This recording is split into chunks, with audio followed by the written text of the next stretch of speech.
Hello people of Earth, it's your pal the Orbital Outcast, Rad Gnarly, coming your way with another low-key broadcast. Tonight we've got an all-title match card as the GWA presents a Night of Champions, Fire Pro Wrestling World. But first I'd like to say hello to everyone in chat or checking us out on VOD. No matter where or when you happen to be in this great big old world of ours, we're happy to have you with us. We hope the day finds you well. Now let's get down to, as I usually do, preview the night's activities with the GWA Event Center. We're going to take a look at tonight's major matches. And actually, before we get to that, there is something else I need to address. Let me just put this down here real quick. And unfortunately, we lost almost a quite literal giant in the industry, as Scott Hall unfortunately passed away this week.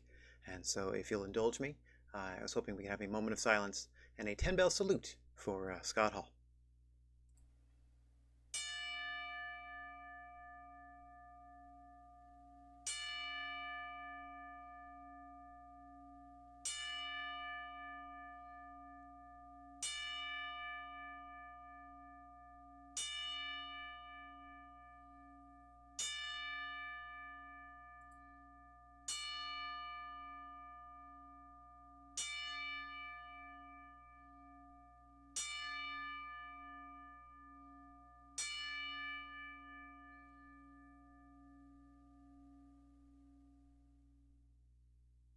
All right, thank you for indulging me, and again, my condolences to the family, friends, and fan base of the late Scott Hall. Let's get back to the GWA Event Center proper and talk about tonight's major matches that we're going to show you.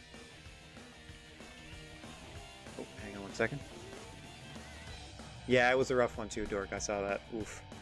It was not as bad as Brody. That's still like the worst in recent memory, and it's... I don't know what this says about me, but it was kind of nice in a way to have that to compare to be like, well, it's not as tragic as this other recent one. And I don't know what, just to like sort of soften the blow to my own psyche. I don't know. Not a bummer a big bummer as, but still not great. Of all the things to take the big man out, it's ultimately falling somewhere and breaking his hip, because then complications from the surgery and then the blood clot, etc., etc., etc. And yeah. Okay.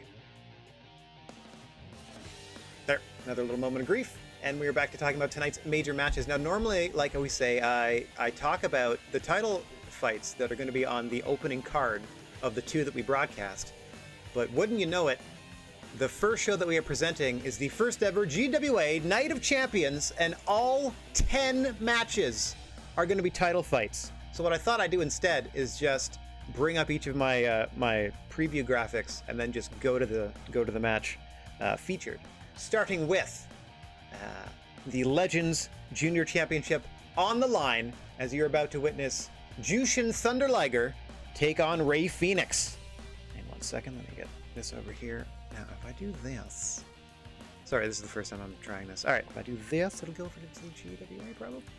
Let's get down to the ring for Rey Fenix v. Jushin Liger.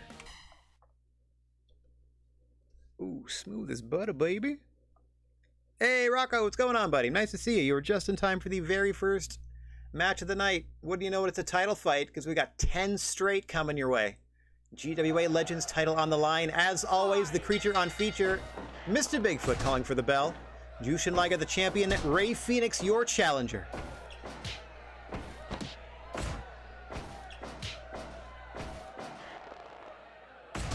Strike exchange to open things up here. Champion and challenger taking the measure of the other. Rey Fenix with the speed advantage, it seems, over the wily multi-decade veteran Jushin Liger. Nice combination there by Fenix.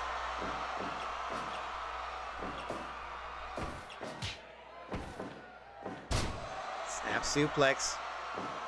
Challenger starting to rock here. The ropes he's sent, ducks the leg lariat. Rey Fenix quite confident here.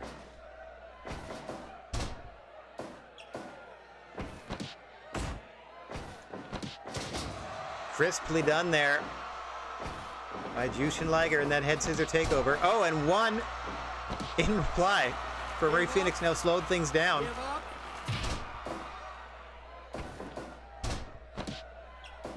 Liger is able to break the hold and try to take advantage of the wily. Ooh. Quite agile challenger here. Ray Phoenix sort of using his speed to overwhelm Luger in the opening moments. Nice counter there by the more technically skilled Jushin Thunder Liger. I would suspect Liger's ground game probably a little better than Phoenix's. Nice frog splash off the top from the champion, but that's going to be too close to the ropes.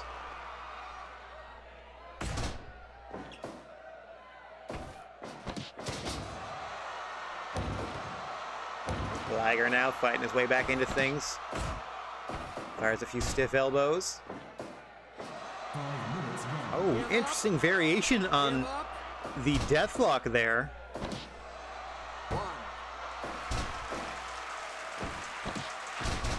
Enziguri by Liger.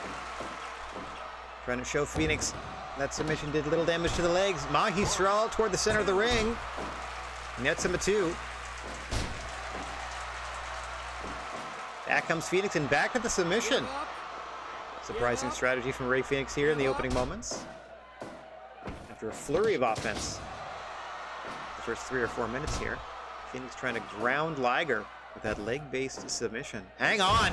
Oh, just drops him on top of his head. But Liger right back up.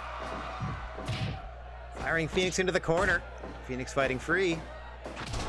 Super kick under the jaw of the GWA Legends champion. Nicely done. Straight jacket or cross-arm German suplex there from Liger. Hang on. Catches him in a Liger bomb. 1, 2. No, 2.9. Phoenix just rolls the shoulder and the fight continues. Thank you for joining us as the Gnarly Wrestling Aisle strolls down 10 championship fights in a row, starting with this Legends Junior title match. The champion Jushin Liger, a fire lit under him after the opening 10 minutes of this contest not quite going his way. Sending Phoenix up on the top turnbuckle now. Brainbuster from the top rope! Phoenix able to fight his way to his feet, but he is dazed and right back down he goes. What a forearm shot by Liger. Oh! Flip pile driver, aka the Destroyer. And then a super kick. And Liger barely escapes. Posing for the crowd, allowing Phoenix to counter his next maneuver. Cannot take your eye off of champion or challenger for a second here in the GWA. Hang on! That is if Liger can see after being dropped on his dome again. 1, 2, no! Perhaps if Phoenix had hooked a leg there. Shotay drops him! Shooting star off the top! Phoenix kicks it too! Tombstone from the Legends Junior champion. Phoenix buying himself some time. Nice DDT. Try to slow the momentum of the champion. Oh, another Liger bomb! 1, 2, 3! Just when Phoenix was starting to get his hopes up, Jushin Thunder Liger with the Liger bomb and the successful retention of the GWA Legends Junior title. What a contest. How did we do on the score? 96%. I will take it. I will take it. Okay. Yay! The crowd loved it. That's just our opening contest, folks. We got 9 more title fights on this show, and then we're going to bring you our August show, which I think is just a 7-match card. But it looks like it also has 3 or 4 title fights on it as well, as I've done a little pre-booking. Okay. Oh yeah, I think I might need to lose one of these title fights. Yeah, I did move the NXT title fight that we were about to see to the second show. I might need to move that around again. Hang on. We'll deal with that later. Right now we're dealing with how great that match was. Let's see if I can do this instead. So if we go here to title fights, Our next matchup is going to be for the NXT title. This was a late addition to the show. Rocco asking in the chat if there was a name for the Mox and Daniel Bryan's, or Bryan Danielson. Oh, it always confuses me now because he was Daniel Bryan. Bryan Danielson. The American Dragon, dang it. I don't know, they don't have an official name or anything yet, along with Regal there. Very interesting development there with Yuta today, or on Dynamite the other night. I thought it was nice. What am I looking to do here? NXT title. Yeah, this was a late addition because this was the one match. I couldn't get them to show up for work for literal hours over the course of last week. I booked this whole show last week after we went off the air. And then these guys took forever for one or both of them to finally agree to show up. But we're going to bring it to you. An NXT title fight between champion Caristico from CMLL and in from the NXT is Alexander Wolf, I guess technically in this case representing NXT UK. Boom, as you can hear the sounds behind you of the title fight going off. Hang on. You're going to hear me save. I already got myself out of the way. Next match. Here we go. As we said, Caristico from CMLL defending the NXT title against Alexander Wolf. The creature on feature, Mr. Bigfoot calling for the bell once again. Caristico is the gentleman in the mask. You might know him as Sin Cara in the WWE. The original Sin Cara, I believe. I'm not quite sure if this is the original or the second guy. No, I mean like the original. That was like Mystico, and then he was Sin Cara, and then he has gone through several name changes throughout Lucha Promotions since. And I believe this is the guy now calling himself Caristico. In any case, he defeated LA Knight last month to become the NXT champion. And so he invited LA Knight was a GWA roster member at the time.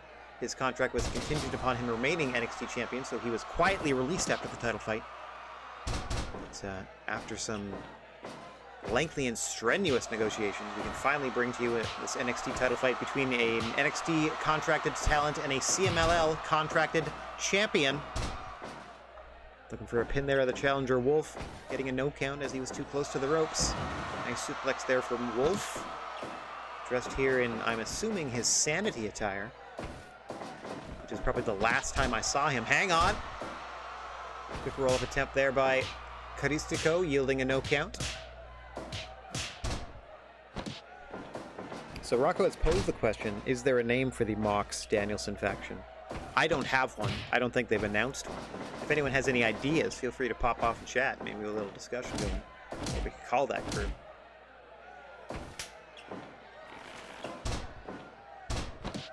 Nicely done. Acrobatic escape there from Caristico. And a nice takeover as well. Now positioning the man close to the ropes. Moonsault into the pin. Just a one count there from the NXT champion. Alexander Wolf looking to bring the title back to his home promotion. Caristico battling for the honor of CMLL. A promotion that we are in a battle with ourselves, the GWA that is, in a best of 5 singles contest that we won 3-2. Over the course of that, Caristico capturing the NXT title from then GWA talent LA Knight.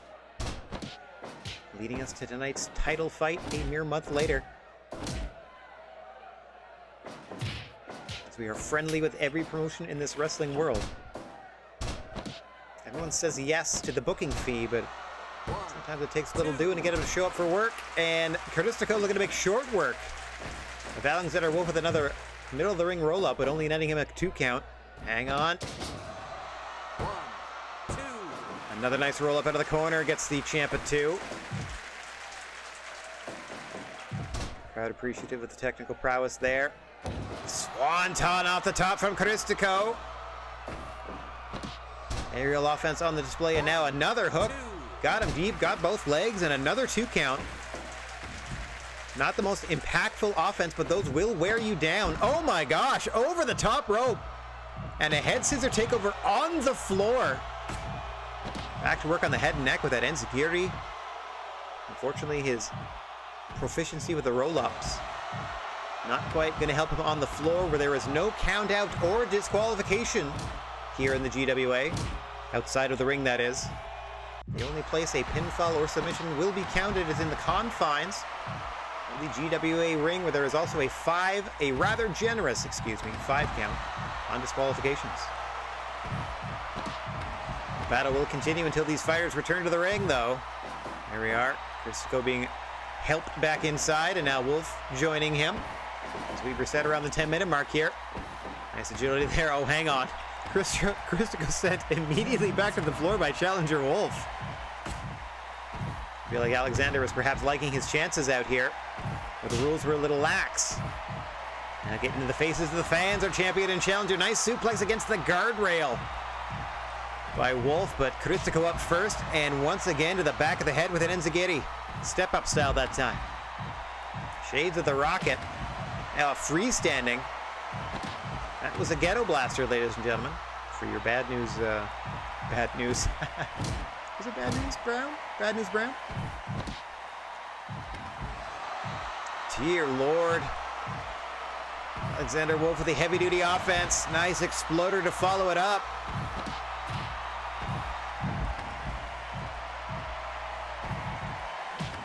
Another step-up enziguri.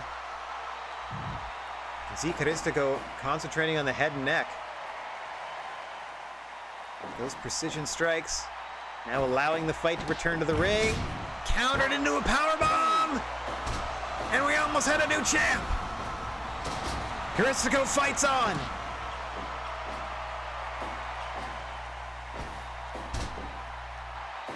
Got him set up. He's going to be too close to the ropes if he goes for a pin immediately, but able to land the swanton. Smartly dragging him away from the ropes, but he picks him back up to his feet. Misses the enziguri. Wolf seizing the opportunity. Huge sit-out powerbomb. 1, 2, 3, and we've got a new NXT champion. All right. A Wayward Championship returns home. That's all I wanted. That makes me happy.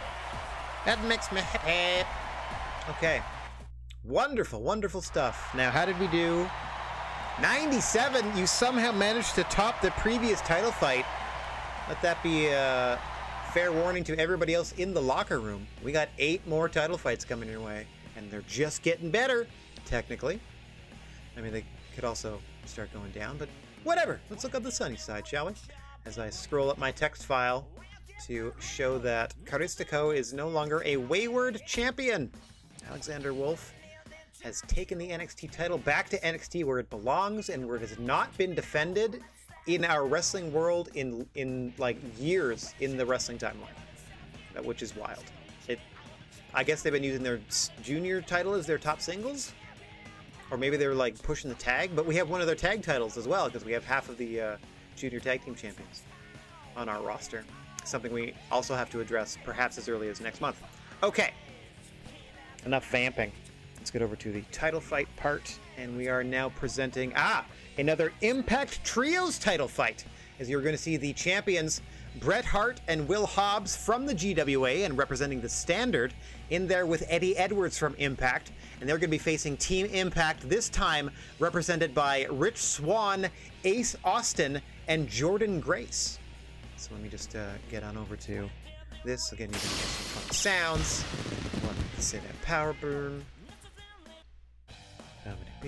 Save that real quick. I'm working both hands on the keyboard and the stream deck. This is fun. And then, all right, here we go for the Impact Trios Championships. I think I do that properly. Yeah, crushing it.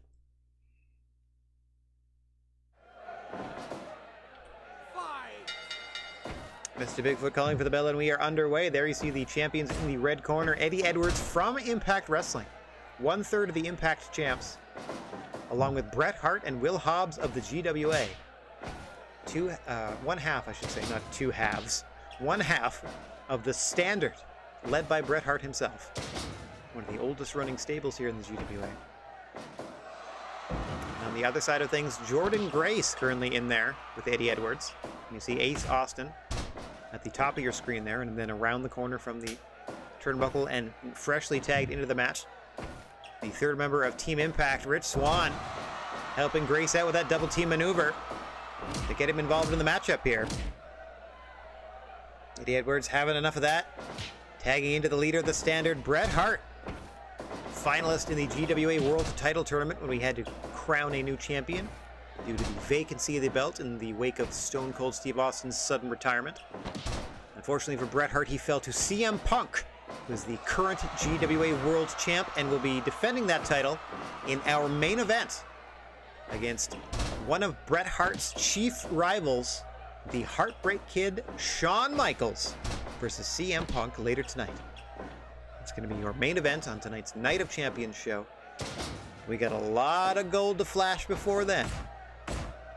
Starting with this Impact Trios Championship that we are secretly hoping will find its way back to Impact Wrestling. What agility by Swan, leaping to the top and then off again. Quick 2 count on Bret Hart. Bret thinking more wisely of things. Tagging in Will Hobbs for a heart attack, but unfortunately for that duo, Ace Austin had already been tagged in. For the side of Team Impact, now the Powerhouse versus Ace Austin, former Impact X Division champion.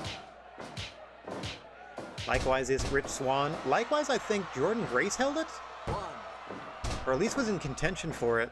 She's definitely a former digital media champion. Rich Swann, a former Impact Wrestling World Champion. This is, of course, in actual canon, not necessarily in our wrestling universe here, but in the really real world, a rather accomplished Impact Wrestling team facing off against the Fantasy Impact Trios champions. Currently represented by Powerhouse Will Hobbs with a beautiful suplex there to Ace Austin. Pulls him back to his feet, but Austin able to find a little time and space to get Rich Swann involved in the matchup. Likewise, Hobbs tagging back into Eddie Edwards, the lone title holder of the Impact Trios Championship, currently contracted to Impact Wrestling itself. Boston knee party off the ropes, but Swann no-sells into a shooting star pin attempt. Nothing really doing on the pin attempt either, but sort of a display of force and fighting prowess, or strong style bravado, I suppose, by Swann there to immediately launch into a pin after being hit with a finish himself. Now smartly Swann thinking better of things, getting Jordynne Grace tagged into the matchup. Oh, I should have edited her model. This is clearly pre-pandemic Jordynne Grace. She has gotten herself, not that she was in terrible shape before, but she has gotten herself into fantastic shape in the past, like a year and a half, 2 years or so. Oh, missing that big splash in the corner. Perhaps, looking at the other members of the Team Impact here, more of an X Division based squad, perhaps the power member of Team Impact against the power member, for sure, of the championship team here. Will Hobbs in there, battering at Jordynne Grace at the 10-minute mark. Grace trying to fight her way back into this, perhaps fight her way back to the corner. Nice side suplex there. Falls out of the stiff clothesline. Oh, and then Will Hobbs with one of his own, turning Grace inside out. And in comes Bret Hart.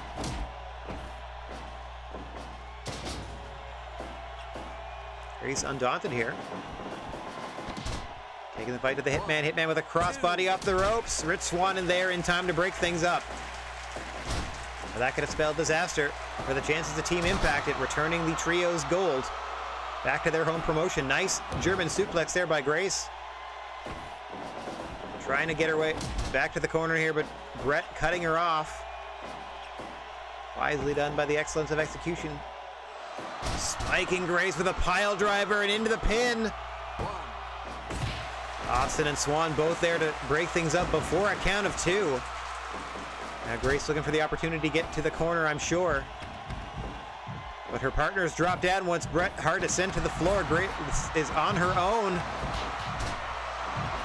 Not the wisest strategy by Swann and Austin, if I'm to be honest here, as Jordynne Grace just eats a cross-legged brainbuster in the ring. As she's alone in there with Eddie Edwards. Meanwhile, Powerhouse Hobbs grabbing a chair. Wasn't expecting that sort of behavior out of Will Hobbs. I don't think Bret Hart necessarily saw it, as he was more than willing to help him out in that heart attack afterwards. Hobbs here trying to stop Jordynne Grace. Oh, huge clothesline off the ropes. Swan back into the ring to try to even things out now. We're waiting for Bret Hart to get back into the ring so this thing can continue properly. Huge exploder off the top by Jordynne Grace, but that might have been the last of her energy. As Bret Hart takes over, hang on. Tag up on the side of the champions. Jordynne Grace had just enough left in her for a fall-away slam, but Will Hobbs had been tagged in and she was unaware. And now the powerhouse going to work.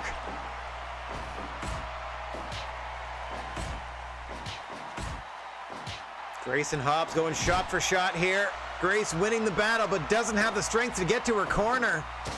Complete shot. At a thick mama pump. Now she fights her way to the corner, and in comes Rich Swann. Grace finally with the opportunity to catch her breath after an extended period of time in the ring.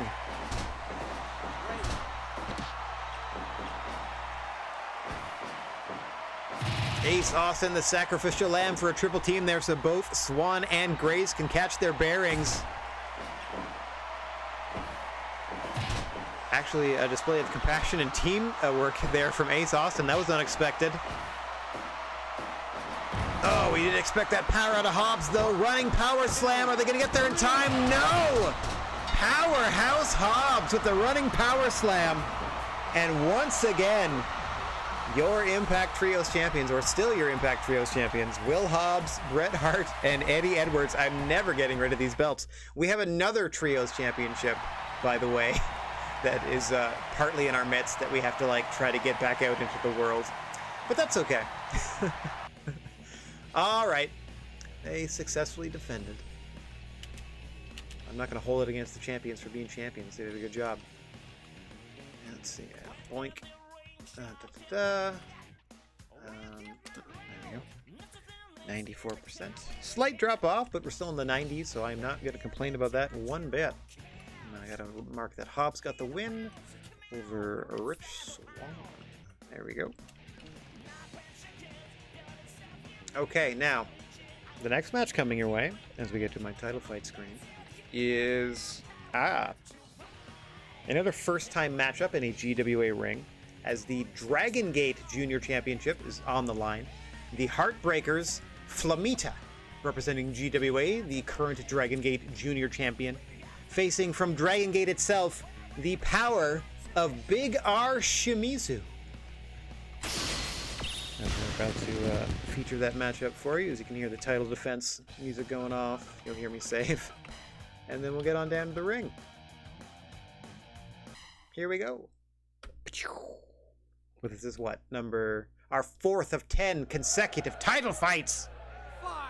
The masked gentleman on the right, the champion Flamita, challenger Big R Shimizu in the fire-themed long singlet.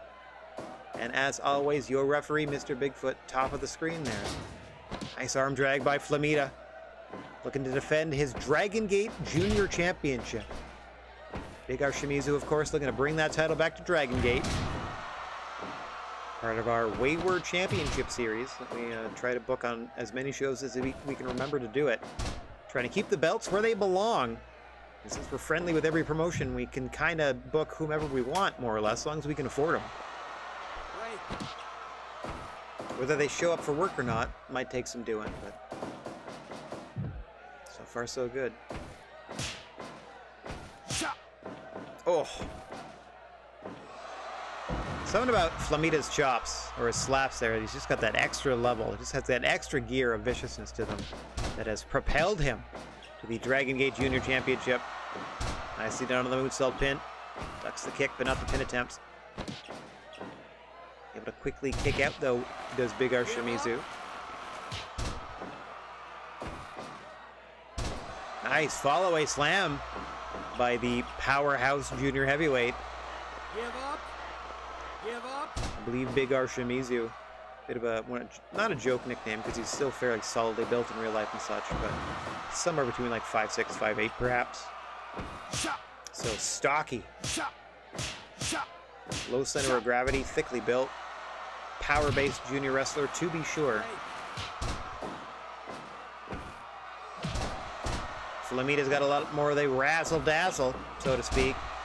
as evidenced by that beautiful drop kick to the back of Shimizu's head from a standing position. As we pass the 5-minute mark here, challenger Shimizu with another follow-away slam. Looks like he's trying to throw Flamita into the turnbuckle. Quick small package. That's a 1 count for the champion. Shimizu takes a bit of a lap to clear his head. Oh gosh, pulls him into the sheer version of the Boston Crab. Look at the torque on the head and neck. Follows it up with a sit-out powerbomb, center of the ring, 2. Flamita able to kick out, but Shimizu's on a roll here. Or rather a swing. And away goes Flamita, back to the center of the ring. Big choke slam by Shimizu. Hooks the leg deep. 2. Almost gets the win. And Flamita immediately into a submission. Trying to get his bearings. What a flurry by Big R Shimizu there. Obviously took a lot out of him, but almost sealed the deal. Another flurry or two like that, and we could have a new Dragon Gate Junior champion. Knee crusher and then a Magistral. Out of Flamita gets another 1 count. Follow a slam once again. If it ain't broke, don't fix it from Big R Shimizu. 3rd or 4th in the matchup so far. Going back to that power bomb. Oh, a combination this time. Triple bomb by Big R Shimizu, but he pulls Flamita back to his feet. He's not done. Sit out powerbomb for the pin. 1, 2. Flamita out at 2 after 4 consecutive powerbombs. Not quite a symphony, but surely a #1 hit. Oh dear. Shimizu going for more leverage and motivation, more momentum off the ropes. Running in to Bigfoot, our referee here, and that seems to have broken the momentum of Big R Shimizu. Round and round goes Flamita, taking advantage of the lapse in concentration from the challenger. Spiking him. 1, 2. Shimizu kicks out. He saw that muscle buster into a power bomb. Out of Flamita, some of his signature offense, but Shimizu able to kick out. No time to pose, man. Go for the... Oh. Hey, Sheepy, what's going on? Nice to see ya. You're just in time for a vicious face crusher.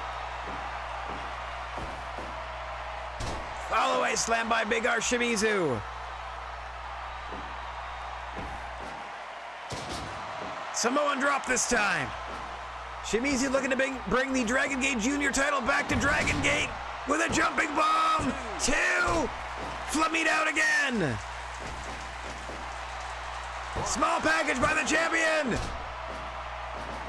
And Big R kicks out. Body slam, and Flamita spills out to the floor wisely. Big R Shimizu in the center of the ring, catching his breath.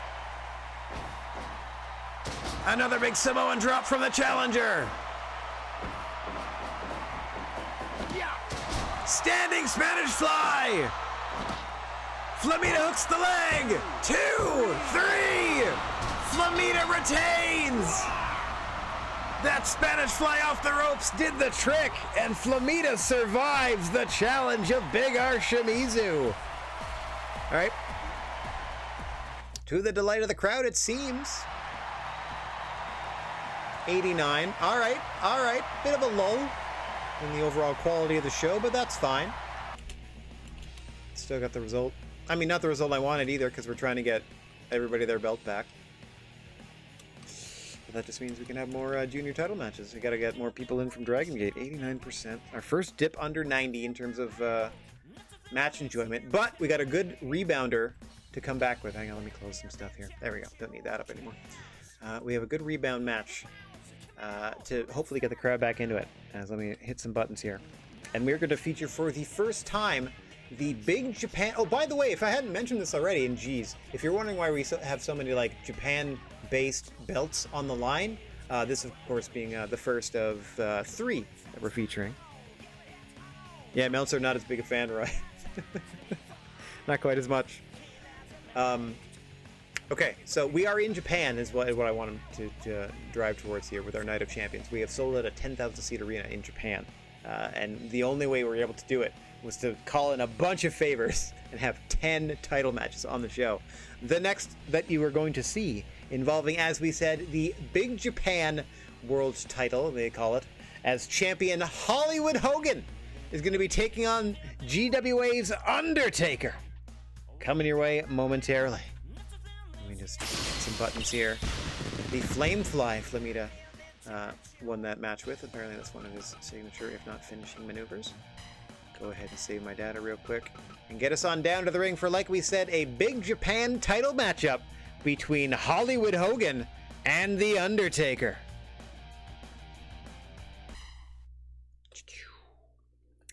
Seven stars in the Tokyo Dome. I will settle for 5 because we're not quite in the Tokyo Dome yet.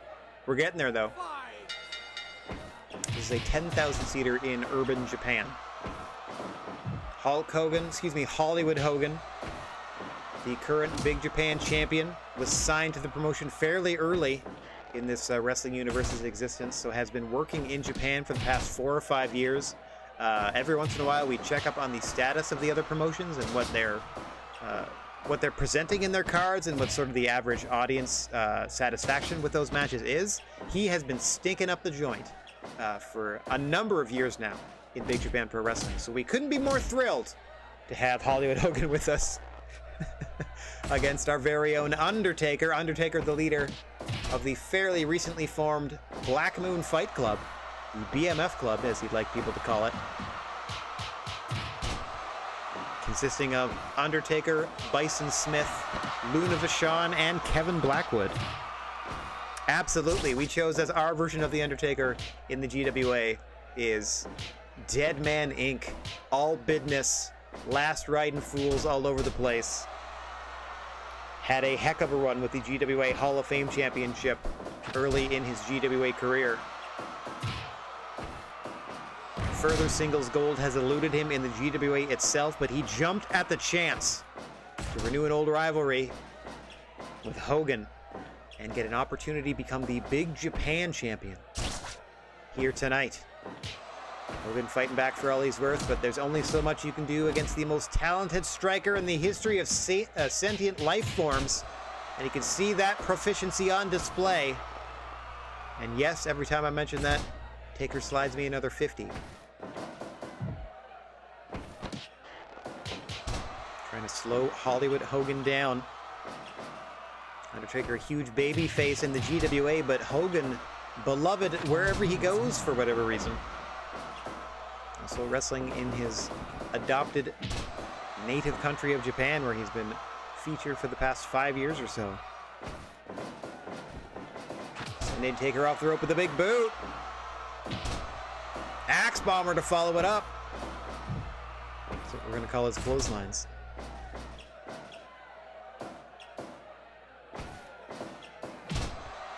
Short arm clothesline from the dead man. Looking for the choke slam, and he plants him into the cover. 1, 2. Hogan barely escapes, brother. Doesn't look like it's quite working for him.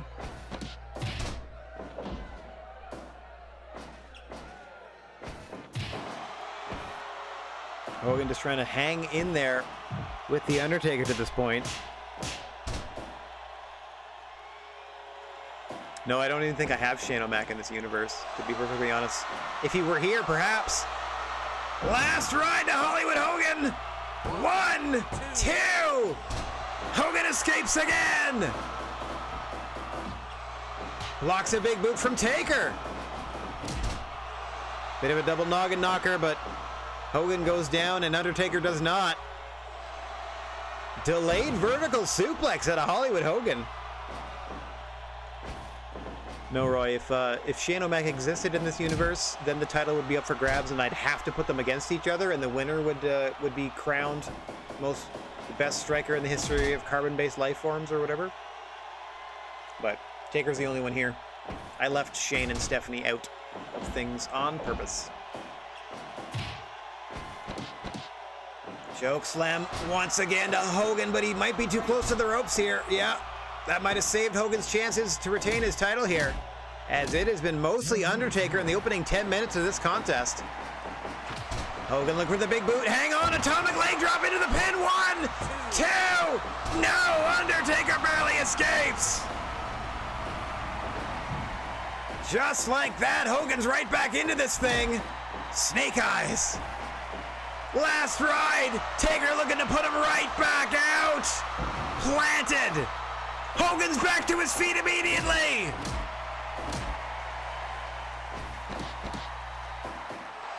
Choke slam. He doesn't get up after that. 1, 2, 3. We've got a new Big Japan champion.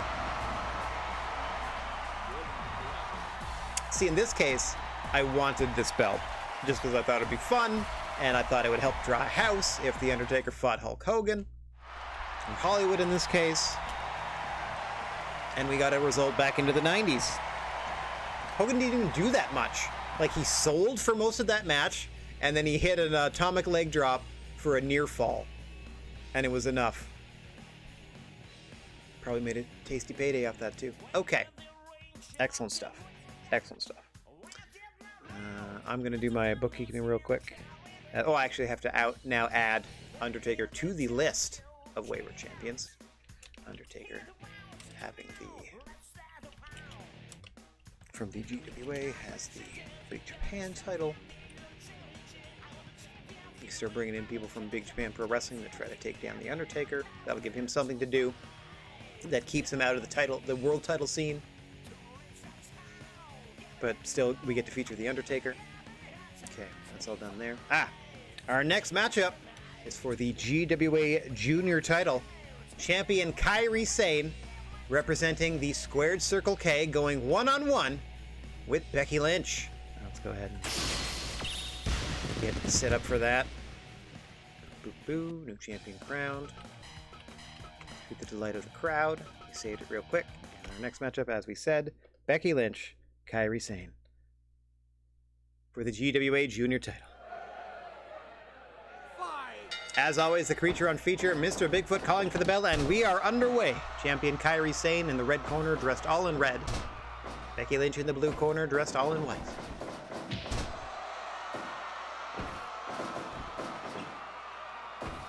Lynch able to dodge that hip attack. Test of strength here. Won by the champion with a drop toe. Once again, dodging the hip attack is Lynch.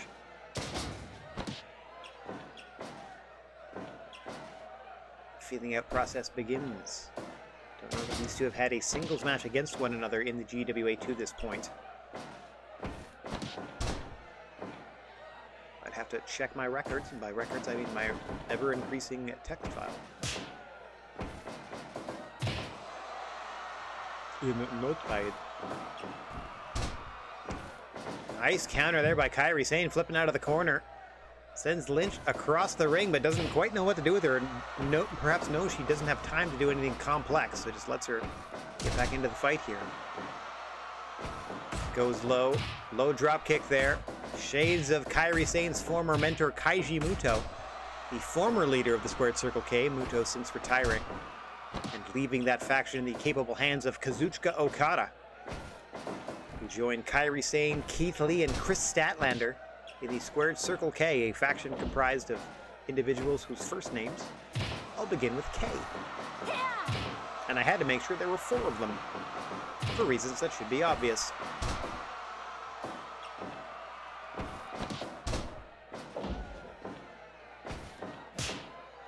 Backhanded chop out of the champion. Kairi Sane, in her last 5-6 months of GWA competition, has reinvented herself as a competitor that just does not back down. It all started for her in last October with our Trios Tournament of Terror, where she was the MVP of the winning team. A submission-only elimination, submission only, like an I Quit Tornado Tag Deathmatch, Tornado Trios Deathmatch Tournament. Hang on! Kairi Sane in a bit of trouble there with a disarm hurt. Able to slip out. Fairly early application of the hold from Lynch there. Kairi Sane earning her chance to become GWA Junior Champion. by, as we said, being 1/3 of that trio's winning team, cashing in her shot. Has been a proud champion since. Nice snap suplexes there on the challenger Becky Lynch. Tried for something off the ropes. Realized she didn't have enough time. Able to change moves midstream is Kairi Sane, and there's the Croston Crab. Give up. The move that brought her to the finals of that Trios Tournament of Terror. Just almost 1 year ago. I mentioned it because next week, our second of 2 shows that we're going to be bringing you is the annual Trios Tournament of Terror in the GWA. And Kairi Sane, along with Keith Lee and Kazuchika Okada, will be providing the stipulations, 1 stipulation each, as the rule set for this year's Trios Tournament of Terror. Oh my gosh, Becky Lynch with a disarmer has critical Kairi Sane out of nowhere. She might not be in shape to defend her Trios crown in 2 months, as her arm may have just been broken, but we've got a new GWA Junior champ, just like that. Yeah, disappointing matchup. That thing barely got out of 3rd gear, but my word. Becky Lynch with the quick win over Kairi Sane. I mean, there's some people that would look at that result and be like, nice, but you know, we're looking for 70 and higher, or 80 and higher if we can help it. But wowzers. What an abrupt end to that one. Perhaps they thought we were running long on time or something. Don't worry, folks. We still have 4 championship matches to bring you, and we're going to check on the medical condition of Kairi Sane following this broadcast, and we're going to give you an update. But the show must go on, and the show continues with the GWA tag team titles on the line. Now, the champions, the Heat Business, represented by William Regal and Buddy Matthews, are going to be taking on the... Well, looking at them now, I didn't know I put together a main event mafia combination of Kurt Angle and Booker T. Let's get on down to the ring for that match momentarily. As technically, Becky Lynch is credited as having beaten her with the disarm her, as that was the hold that she was applying to her broken arm at the time that it broke. All right, oh, that substantially knocked down our overall card rating, but we'll survive. As we now go to the ring for, as we said, the Tag Team Championship contest. William Regal and Buddy Matthews defending against Booker T and Kurt Angle. As always, the creature on feature here in the GWA, Mr. Bigfoot will be calling for the bell, and we are underway with Booker T, the challenger, against William Regal, the champion, to start things off. William Regal and Buddy Matthews, one half of the Heat Business, along with Bobby Lashley, the certified career killer here in the GWA, having, in his words, retired both Steve Austin and Vader. The reality of things are that following a matchup with Bobby Lashley, Steve Austin retired. A match with Steve Austin won, by the way. And following a matchup with Vader, Vader retired. A match that Vader won. So Bobby Lashley was technically involved in both of those contests, but I wouldn't necessarily say that he retired them. So he is claiming to have done just that. He joins William Regal, currently in the ring, Buddy Matthews on the apron, your tag team champions, and the leader of the Heat Business, who we're going to see in action later tonight, your current GWA Hall of Fame champion, Eddie Guerrero. He's going to be putting the Hall of Fame championship on the line tonight against Ain't He Great, Double J Jeff Jarrett. Meanwhile, in the ring, Booker T gets caught with a powerbomb, spiral bomb combination out of Matthews, as Regal and Kurt Angle are occupied on the floor. I like the look of both of these teams, to be perfectly honest. Interesting matchup here, stylistically and skill-wise.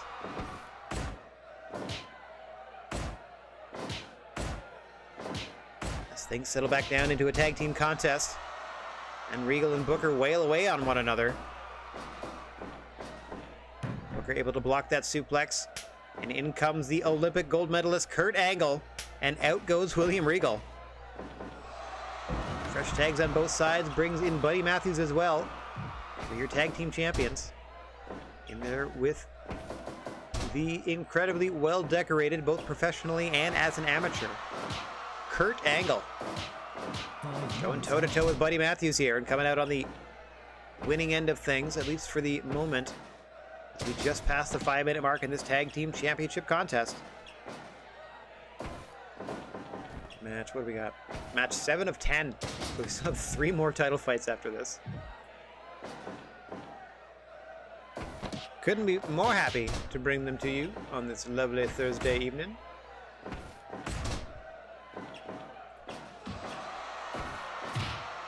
Thank you for strolling down the gnarly wrestling aisle. We broadcast each and every Thursday evening from 7 to 10 p.m. Eastern. The only wrestling promotion with 3 silent letters for its acronym, as far as I'm aware.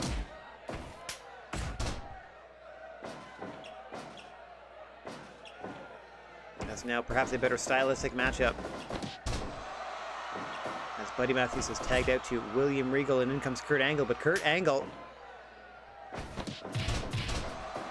quick to tag out to Booker T. Perhaps they want to keep Regal and Angle away from one another, perhaps assuming they cancel one another out in terms of their ground-based attacks. Nice bookend there from the challenger. Kurt Angle fully confident in his partner, perhaps, allowing Buddy Matthews to come over and interrupt that pin attempt.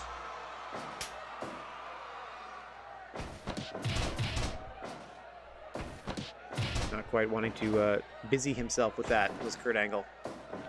Hang on, center of the ring, nice counter there by Booker, just sitting out on a powerbomb attempt. Haven't seen that before in a GWA ring. Let's see if he does it twice in a row. Nope.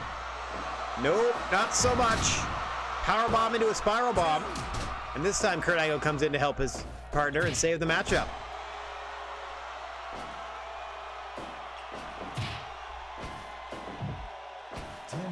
Booker is sent into the corner at the 10-minute mark, able to reverse an attempt to place him on the turnbuckle, and out goes Buddy Matthews.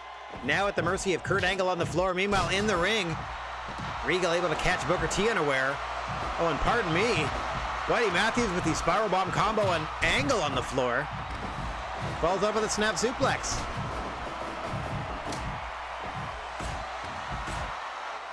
Tag team champions looking unstoppable right now, both in and outside of the ring. What a combination to Kurt Angle on the floor by Buddy Matthews. Getting his frustrations out. Back into the ring he goes. Booker T, unaware of the damage done to Kurt, tags Kurt in. Mind you, Kurt is incensed at this point after the shellacking Matthews gave him on the floor. Oh dear. Amateur takedown, just forearm shots across the brow there. Perfectly legal. Counts as a give up, or counts as a submission hold, as the referee could stop the fight. But Buddy Matthews was unable to break the hold or properly defend himself within it. Buddy Matthews scurrying back to his corner to get William Regal tagged in before sending Angle to the floor in their corner. Booker T quickly over to follow and help his tag team partner here. But you can see the strategy of the tag team champion seems to be trying to get Kurt Angle off his game by making him madder and madder. And you can see it working as he's the ankle lock on Buddy Matthews on the floor. That's not going to win him the match. But Buddy Angle's in a world of hurt. Knee trembler to Booker T, by the way. And into another spiral bomb combination from Matthews.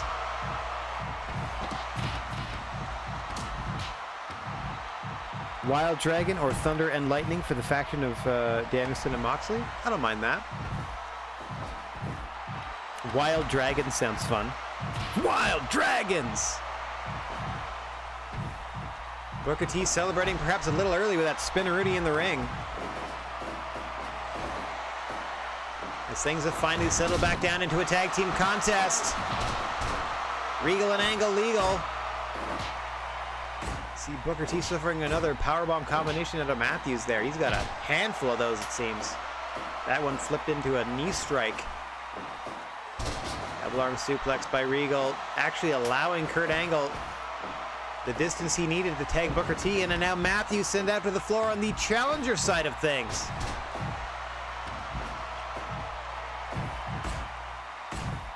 Angle and Matthews on the floor once again. A rivalry ignited before our very eyes in this tag team contest. Only seem to have eyes for each other. Nice counter there by Matthews on the floor with that armbar attempt. Catching Angle unawares. Regal trying to follow him out to help his partner. Things to finally settle back down again. Matthews and Booker T in the ring as we are cresting towards 20 minutes in this tag team title contest. Matthews and Booker T center of the ring. Booker sent into the corner now. Champion corner at that. Smartly done by Matthews to try to isolate one half of the challengers in his corner, trying to set up Booker for something off the ropes perhaps. Tried multiple times and eventually Booker T able to tag out, and in comes Regal once again. Doing their best to keep Matthews away from Angle as legal participants of the fight. Trying to keep Kurt Angle distracted is the strategy of the champions. As we crest the 20-minute mark, and Kurt Angle has more than his hands full with William Regal. Nice exploder there by the champion. Half and half this time. And over goes Angle once again. Angle trying to slow things down.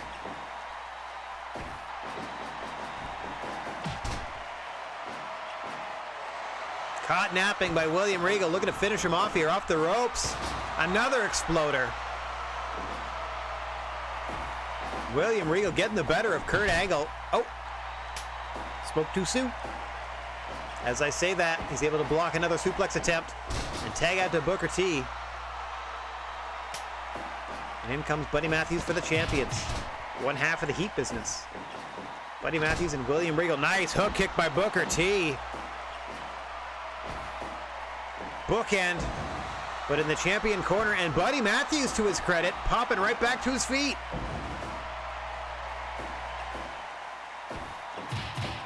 Surge of adrenaline from Buddy Matthews here. What a combination of strikes, ending with that knee.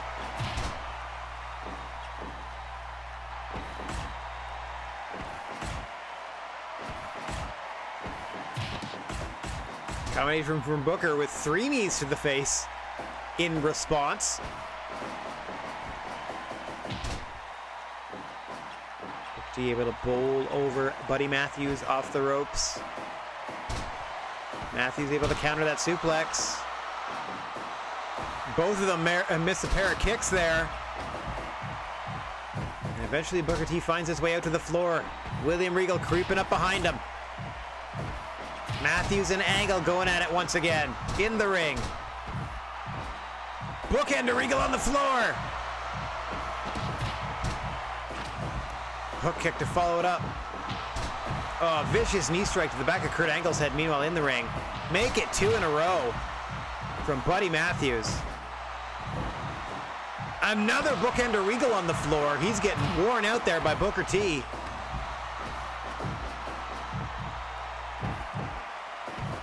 Hang on. Nope, powerbomb block there by Angle.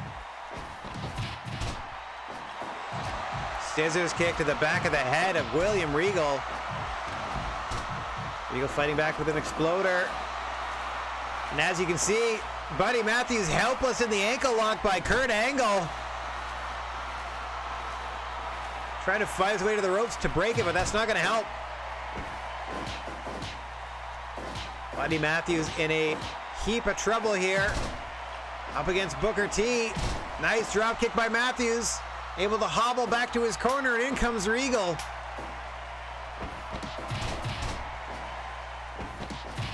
Buddy Matthews able to avoid some major danger there after that extended ankle lock, illegally applied though it might have been. In the context of the matchup, still did its damage. Now Angle and Regal slugging it out. Pair of clotheslines, and Angles is more aggressive and is the victor. But both men back to their feet at the same time. Shows you how evenly contested this championship matchup is.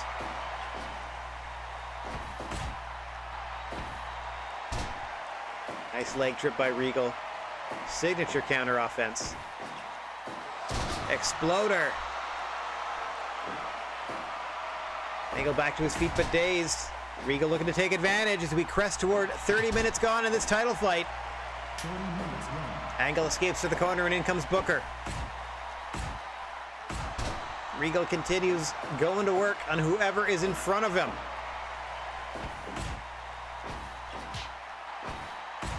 Not quite the power of the punch, but these European uppercuts sure landing for William Regal. He tags Matthews fresh into the matchup. Trying to isolate Booker T in the championship corner. Are Matthews and Regal. Matthews with those Kawada-style kicks to the face of Booker T. Able to thwart a spinebuster attempt from the challenger and right back to the face. Side slam by Booker. Nice super kick. And one from Matthews in reply. Anything you can do, I can also do. With the same animation. Dragon screw sends Matthews to the top. Diving senton splash. Bit of a cannonball style. And Booker T has had enough. Tags in Kurt Angle for some quick total elimination. Now Angle able to fight Matthews onto the top rope here. Oh! Cheeky Nando's kick! Out of Buddy Matthews encountering. Kurt Angle clutching at his neck. Spiral bomb! Wrong part of town! Nice turning brainbuster there by Matthews. Angle is hurting for certain, and in comes Regal. Sent off the ropes, double down. Both men bumping heads there.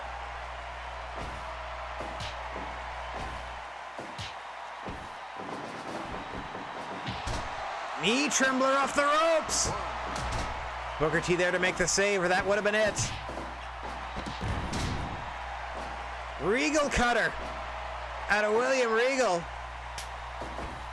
And Angle has to retreat to the corner one more time. That neck on borrowed time in this matchup for sure for Kurt Angle. As his partner Booker T has to take over against William Regal. Another big side slam from the challenger. Regal responds with an exploder. Champion still quite confident. 35 minutes plus into this matchup.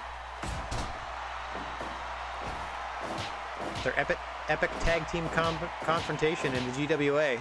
We were headed toward the 40-minute mark in this one. Spin kick by Booker T. Follows it up with a thrust kick to the jaw. Backbreaker this time instead of the side slam.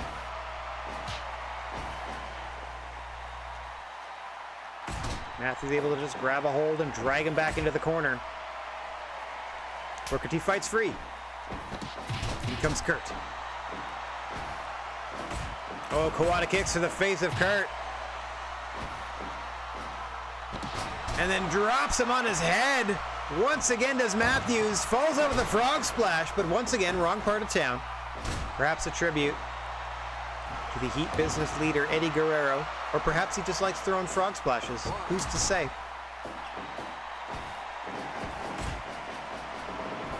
Matthews off the ropes. V-trigger to the back of the head of Angle. Trying to quickly tag in William Regal to finish this thing off. Now both champions able to position Kurt further into their half of the ring with that suplex. Angle with the drop toe. Going into a cover, that's an interesting strategy. As in comes Matthews and Booker T. Exploder by Regal. Hasn't tried for the Regal stretch yet. Nor have we seen Kurt Angle lock the ankle lock onto Regal, but we've seen it now. Matthews cut off by Booker T. And that will do it. Booker T able to play defense while Kurt Angle had that ankle lock locked in. And we have new tag team champions. Well, all right. 97. Boom! New champions. I mean, it's kind of a super team. Put together a couple of world champs.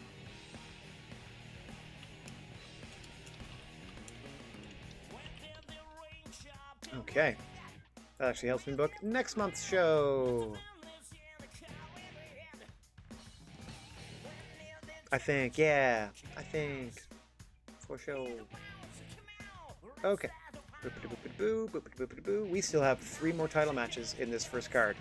So let's get to promoting the next one. It is the GWA Hall of Fame Championship, held by Heat business leader Eddie Guerrero, who, as we said, is putting the belt on the line against Ain't He Great Double J Jeff Jarrett. Ba-boom! Hear the new champion crown effect. You can hear me saving the game. And then we'll get on down to the ring. Whoosh. We're doing it. Whoosh. As we see Eddie Guerrero in the long black trunks and his I'm Your Papi t-shirt. The Hall of Fame champion defending against Jeff Jarrett in the silver shorts. I believe this is TNA era Jeff Jarrett, 2004 to 2006. Some would call it the prime of his career. After he'd been quote-unquote made, or at least established as a world champion contender, if not champion itself. He was at the top of the card at the top of the roster for a while. Mind you, when you have so much invested in the company yourself, who can you rely on but yourself? We've seen it time and time again throughout the generations, throughout the territories. So, Eddie Guerrero, the proud Hall of Fame champion, leader of the Heat business.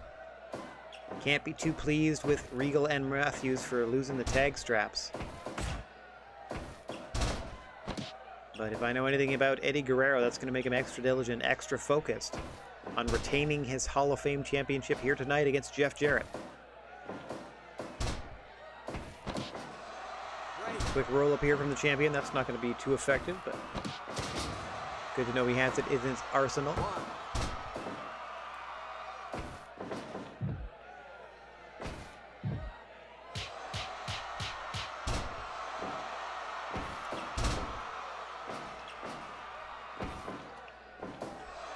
Pardon me if I seem distracted. I'm just updating the tag team portion of our title history.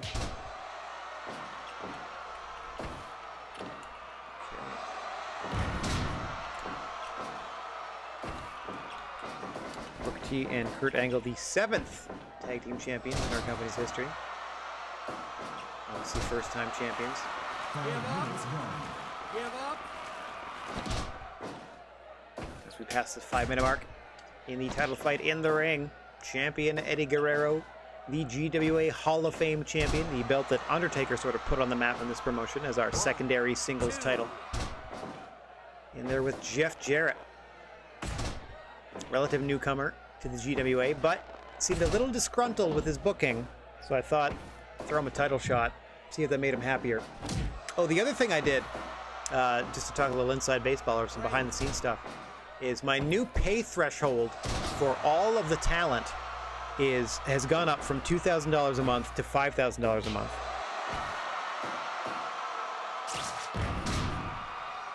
So as I'm booking the next show, I'm going to be consulting with as many people as I need to, whether they have an issue with their pay or not, to give them what raises they need. Eddie Guerrero hitting the stroke on Jarrett. Hang on, 2. Oh, Guerrero almost putting Jarrett away with his own hold. Anyway, no more baby raises until you get to $5,000 is all I'm trying to say. Big boy raises. Put on your big boy raise pants. As the 3 amigos hit there by Guerrero. Nice exploder out of the Hall of Fame champion. Perhaps taught that by stablemate William Regal. And now a stroke from Jarrett, center of the ring. 1, 2. Guerrero barely escapes.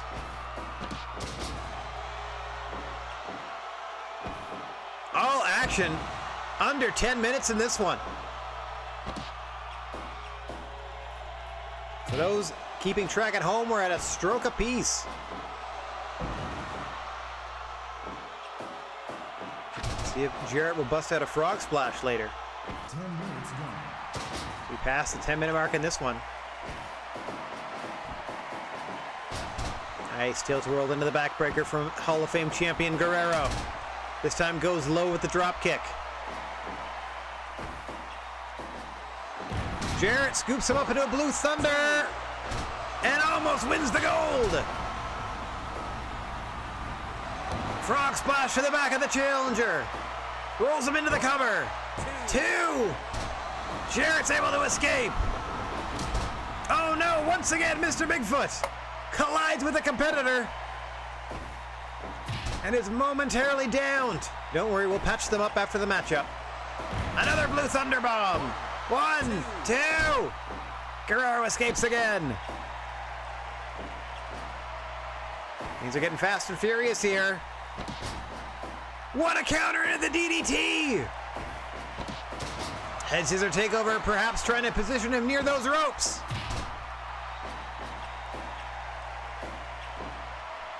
Break of the eyes goes Jarrett. Anything he can do to get an advantage. Big drop kick from Double J.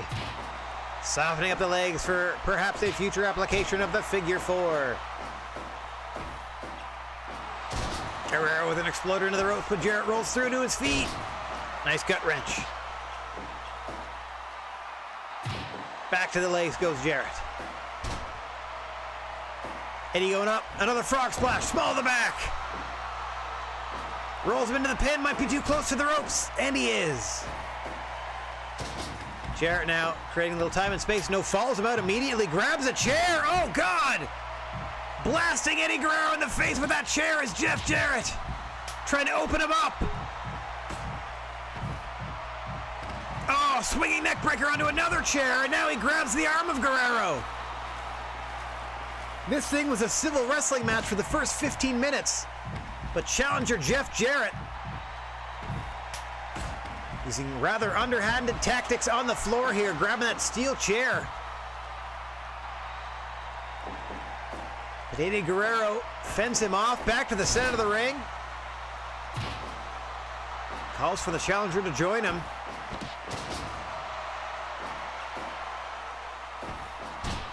Nicely done, champion in control here. Off the ropes, dodges the DDT. Sends Jarrett off now. Nice takeover, close to the ropes. Oh, nope, once again picks him up. One of these days, he's gonna go for the frog splash. Oh, sets him up in the corner and didn't have enough time for whatever he was thinking. Oh dear, oh dear. He's got him up, oh, was gonna go Black Mountain Bomb perhaps. A tribute to Scott Hall. Another frog splash to the small of the back. 1, 2, 3. Eddie Guerrero retains. A trio of frog splashes seizing up those back muscles. Jeff Jarrett unable to kick out of the third. And Eddie Guerrero, still your Hall of Fame champion. Crowd was like clapping along there. Well, okay. Match of the night so far for Eddie Guerrero and Jeff Jarrett. Yeah, I could tell that they were clapping along pretty enthusiastically, but I wasn't expecting that high a score. Eddie Guerrero retaining the gold. Whoops. Okay, if you thought that was the only title match that we had left, you'd be wrong, because we got 2 more coming your way. In our semi-main event, we are reactivating a long-dormant title in this universe, as well as featuring our newest hiree.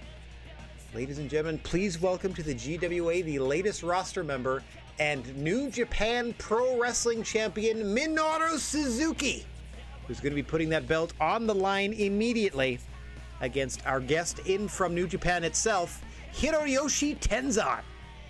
Tenzan Suzuki headed your way. Just a little bookkeeping back here. Boom. Title defense explodion. Save that real quick. And get on down for our next matchup. Hiroyoshi Tenzan, Minoru Suzuki for the New Japan crown. As always, our head referee is a giant Sasquatch.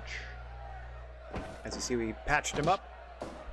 Able to call for the bell. And we are underway. This is our first look at Minoru Suzuki, newly signed to the GWA, and he brought the New Japan belt with him. I don't anticipate he will last long with us, as he's another sort of elder statesman in the wrestling world, so we're probably going to try to run through some Minoru Suzuki dream matches while we have him. That is, of course, after we help the New Japan belt go back to New Japan, and by help I just mean we're going to constantly book him in title fights until he loses the strap. First up, longtime rival and another aged veteran of the Puroresu scene, Hiroyoshi Tenzan. He'll be looking to hit a mountain bomb, be looking to stun Minoru Suzuki with his Mongolian chops, and perhaps put him away with the Anaconda Vice, the move that he innovated. One also perfected, or perhaps at least used to great effectiveness, by our current reigning and defending GWA World Champion, CM Punk. We are going to see in our main event, defending that very title against the Heartbreak Kid, Shawn Michaels. That's immediately following this matchup, featuring Minoru Suzuki, the latest signee here in the GWA, and proud New Japan champion, a belt that has not been defended in New Japan since I think the first calendar year of this wrestling universe, and we are midway through year 7. It's been that long since it's been back in its home promotion, so we are going to do our best. Put it to good work. Oh, Rocco, I saw you redeemed something. Sorry, pal, I must have turned off the video in time. When I put my cam back on, perhaps it'll do it. Hang on, let me put it back on in the middle of the match to see if it actually tries to play it. Did it do it? It's not gonna do it, huh? Here, let me give you a freebie then. Hang on. Point. Give up. Point. Give up.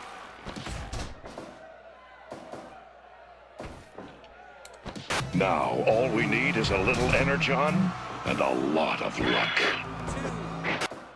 There you go. Whoop. Unfortunately, they don't work with my cams off. And yeah, I keep forgetting to, like, what to do with them. 1, 2.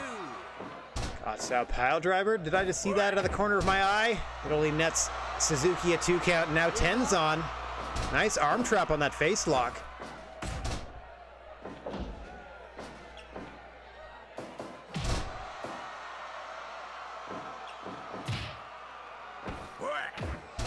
Vicious headbutt from Tenzan. You heard the effort he put into it. Suzuki, ever stoic, ever calm, right back to work, rolls through on the choke. Give up. Bit of a compromising position here for Hiroyoshi Tenzan, but Suzuki looking to commit Grand Theft Oxygen here. And now outside the ring, the punishment continues for Hiroyoshi Tenzan. No DQ or countouts outside the GWA ring, and there's those chops we were talking about from Tenzan.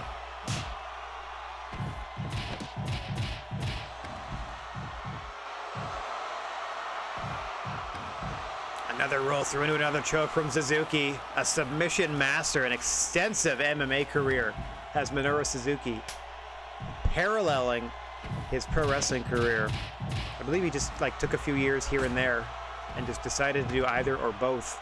10 minutes gone. Whatever he fancied, quite frankly. As we are 10 minutes gone in this championship contest for the New Japan Pro Wrestling belt. Champion Minoru Suzuki in there with challenger Hiroyoshi Tenzan. Tenzan in the stylized mullet and shorts. Suzuki spiking him with the GOT style pile driver. Looking to put away the challenger. 1, 2. Tenzan kicks out. Oh dear. Clearly he doesn't have all his faculties though, as he tripped and hit his head on the turnbuckle there, did Tenzan. And now Suzuki helps him back outside the ring. Just kind of staring him down, as both champion and challenger like to catch their breath.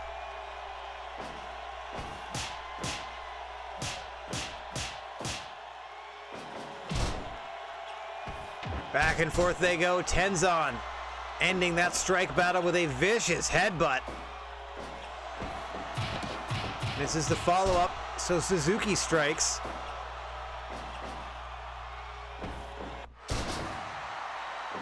Swinging neckbreaker from the New Japan champion. Oh, spiked him with the kneeling pile driver. 1, 2. Suzuki out at a strong 2.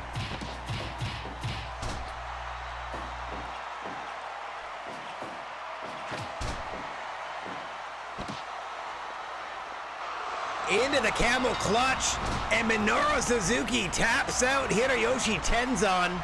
All that work on the head and neck of Tenzan coming to fruition there with that camel clutch victory.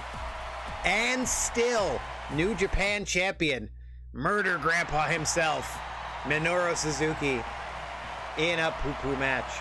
I mean, it was all right. We're still going to be well above our threshold of 70 or whatever we need for the night, so not a problem. What did I say, 77? 73. All right, less than I thought. Boink. That's okay. That just means next month we bring back somebody else to fight him. Just keep putting him in there until somebody beats him. All right. Torture camel clutch too. The torture variation. That's when you put the arms on your, like, you put the arms over the knees. That's the torture version, because you can't, like, technically at that point you're kind of helpless. Oh yeah, the Wardlow and MJF storyline's getting real interesting. They certainly took their time with it, but now that it's like finally going, it's clear that they're gonna, like, now it's like, you know what I mean? Like, it's a snowball rolling downhill, it's getting bigger, it's building up steam, so on and so forth. Okay, speaking of picking up steam, we are here. It is finally time for the main event of the first ever GWA Night of Champions. You've sat through 9 title fights in a row. Here comes number 10 for the biggest prize in the GWA, and in fact in this make-believe video game wrestling universe itself. The GWA World title about to be on the line as champion CM Punk is going to be putting the belt up for grabs against the leader of the Heartbreakers, the Heartbreak Kid himself, Shawn Michaels. Give me 1 second to do a little bookkeeping back here. Save that.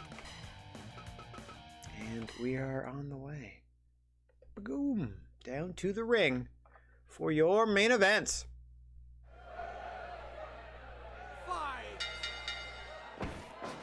CM Punk in the Chicago-themed trunks. Shawn Michaels in the black and silver long tights.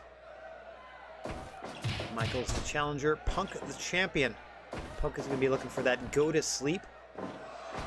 That knee strike to the dome off the forehead. Or off the forehead, off the shoulders. Fireman's carry into a knee strike to your face. A knockout shot, and likewise the knockout shot of Shawn Michaels is that sweet chin music. There's a few variations of it, one from a standing grapple, one from a just a downed position, and then one out of the corner. So he has 2 or 3 different ways he can kick you, and kick you good.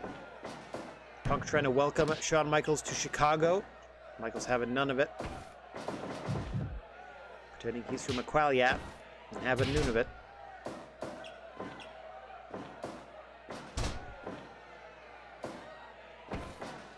Quick pin attempt gets a no count as being too close to the ropes, and now champion Punk sending challenger Michaels to the floor. No countouts, no disqualifications, anything goes until they return to the ring. Referee powerless to stop them. The only thing that'll stop the match outside the ring is a knockout, a clear knockout. Injury, essentially.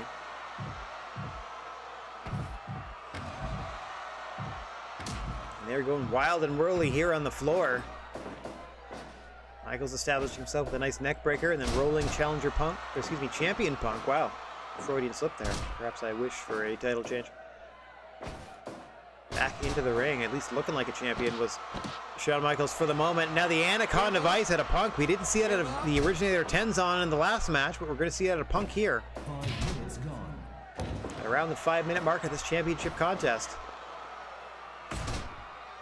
CM Punk winning an 8-man tournament to be crowned the GWA World Champion after it was vacated in light of the unexpected retirement of then champion Stone Cold Steve Austin. Shawn Michaels made it to the semifinals of that tournament, but was defeated by the other finalist with CM Punk, Bret Hart. Punk obviously beat Bret Hart in the finals of the tournament to be crowned champion, and is now facing the man Bret Hart beat to get there, having obviously defeated the other semi-finalist, The Undertaker, to make the finals of the tournament himself. So CM Punk firmly trying to establish himself as the very tip-top of the GWA roster, trying to knock off The Undertaker, Bret Hart, and Shawn Michaels in 3 consecutive matches, so to speak. What a Hall of Fame resume of victories that would be, but Shawn Michaels looking to claim his first piece of singles. Actually, he was briefly Hall of Fame champion. Looking to climb the mountain again, I should say. Well, for the very first time in the GWA, as far as that's concerned. Standing in his way is the Second City Saint, CM Punk. Shawn Michaels trying to break his heart and his back with that maneuver.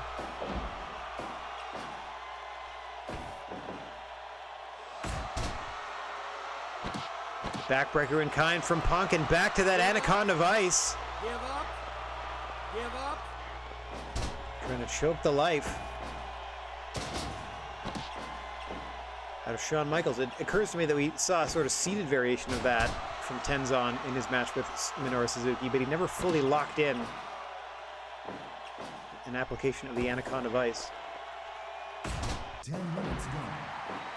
Past the 10-minute mark in this main event for the GWA World title.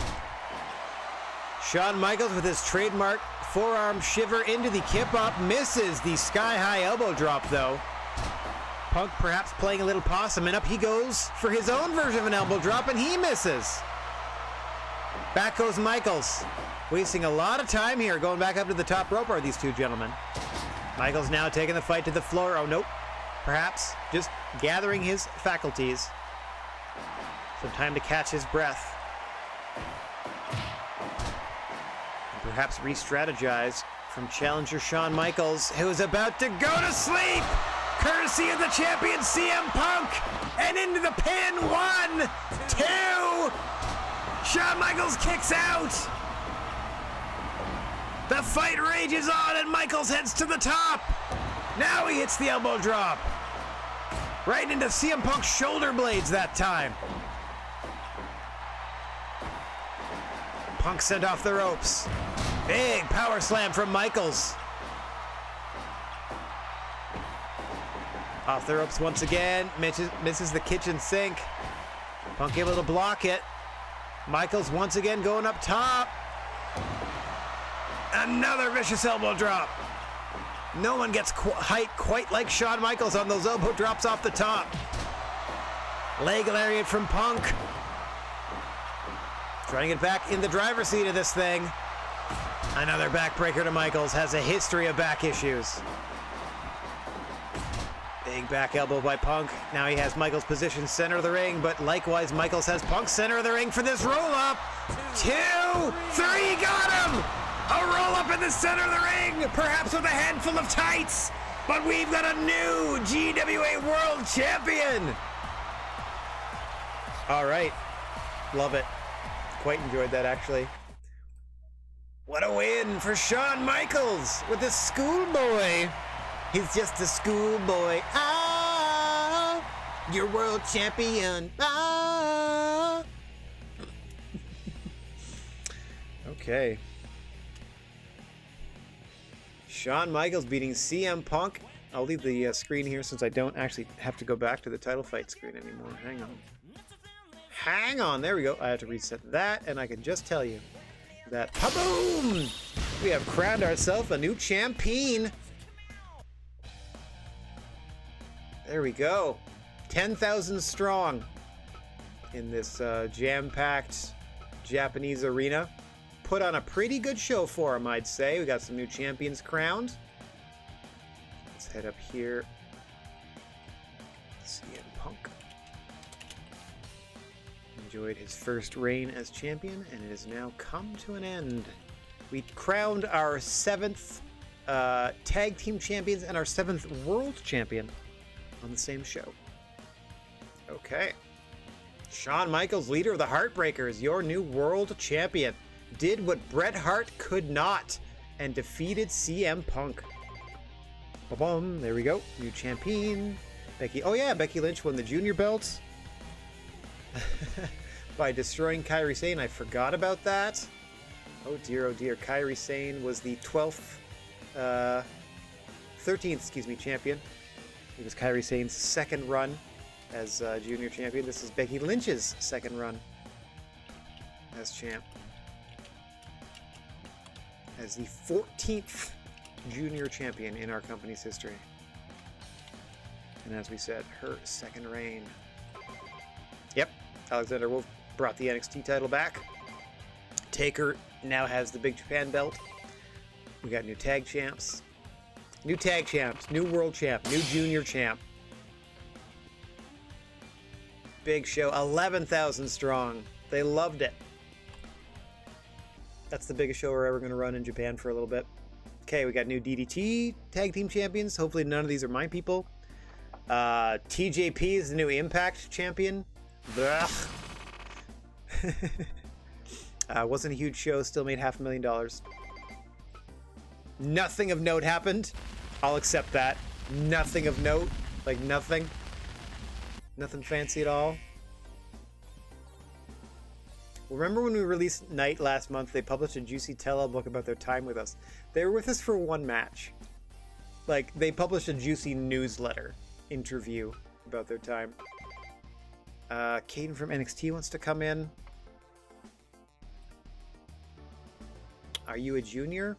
If you're a junior, come on down. Sure. That's halfway to a junior tag title match.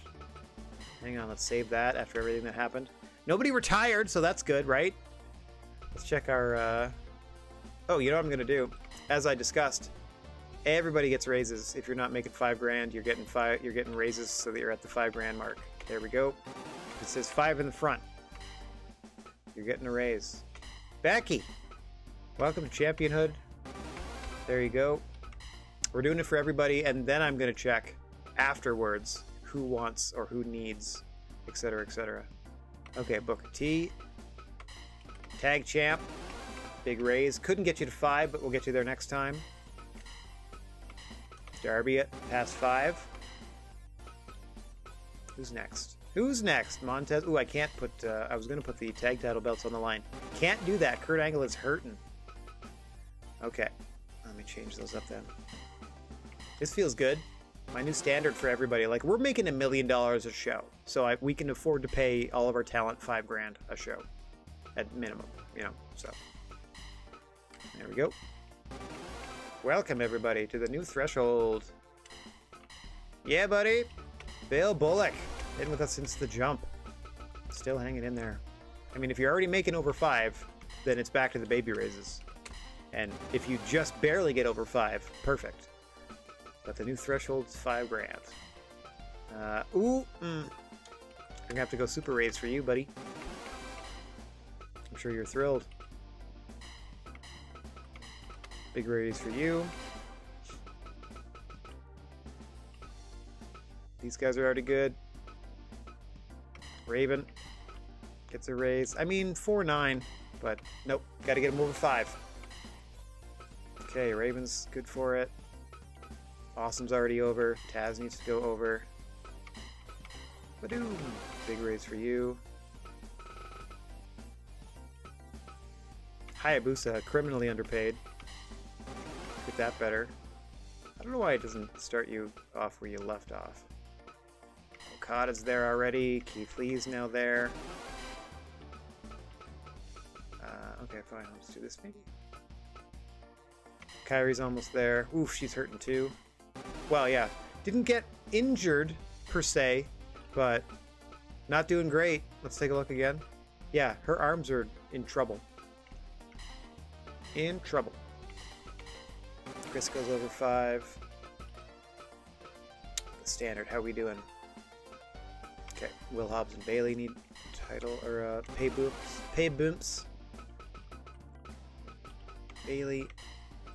Pay bump for you.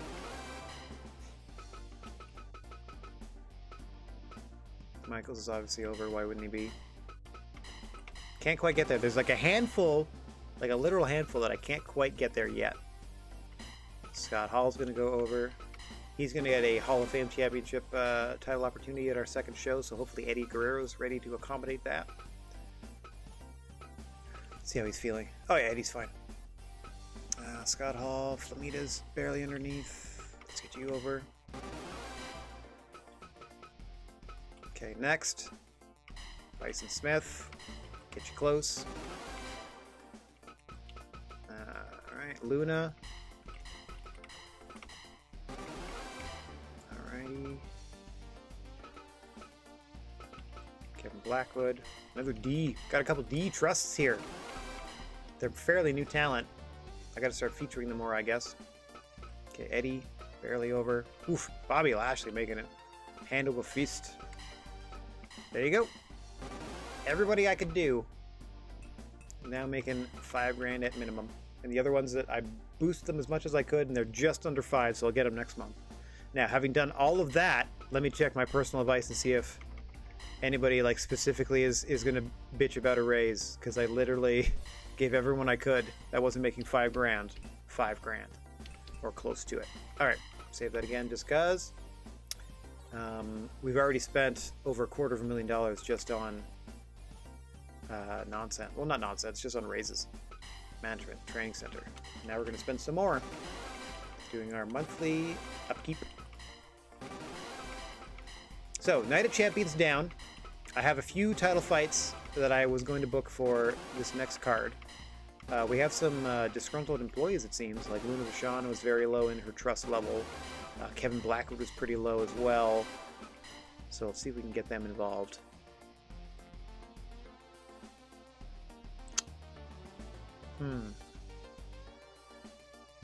Where can I put them? I mean, they're not going to like it. But I was... Whatever. They're not going to like it. No, hang on. That's all fine. Sorry, I'm looking at my my booking for where I want to put people. Like just, you know, like the stuff that I sort of pencil in and then make adjustments to as we go through. I sent a bunch of people to a bunch of different places last month, but I'm not going to bother going through that. I just want to book this next card. Okay. Can't do the tag match I wanted to do. I can do this as a tag match, though. It's not for a belt, so it's no longer main eventing. There, maybe. And then I'll main event with this. Put this first. Okay. Move some stuff around.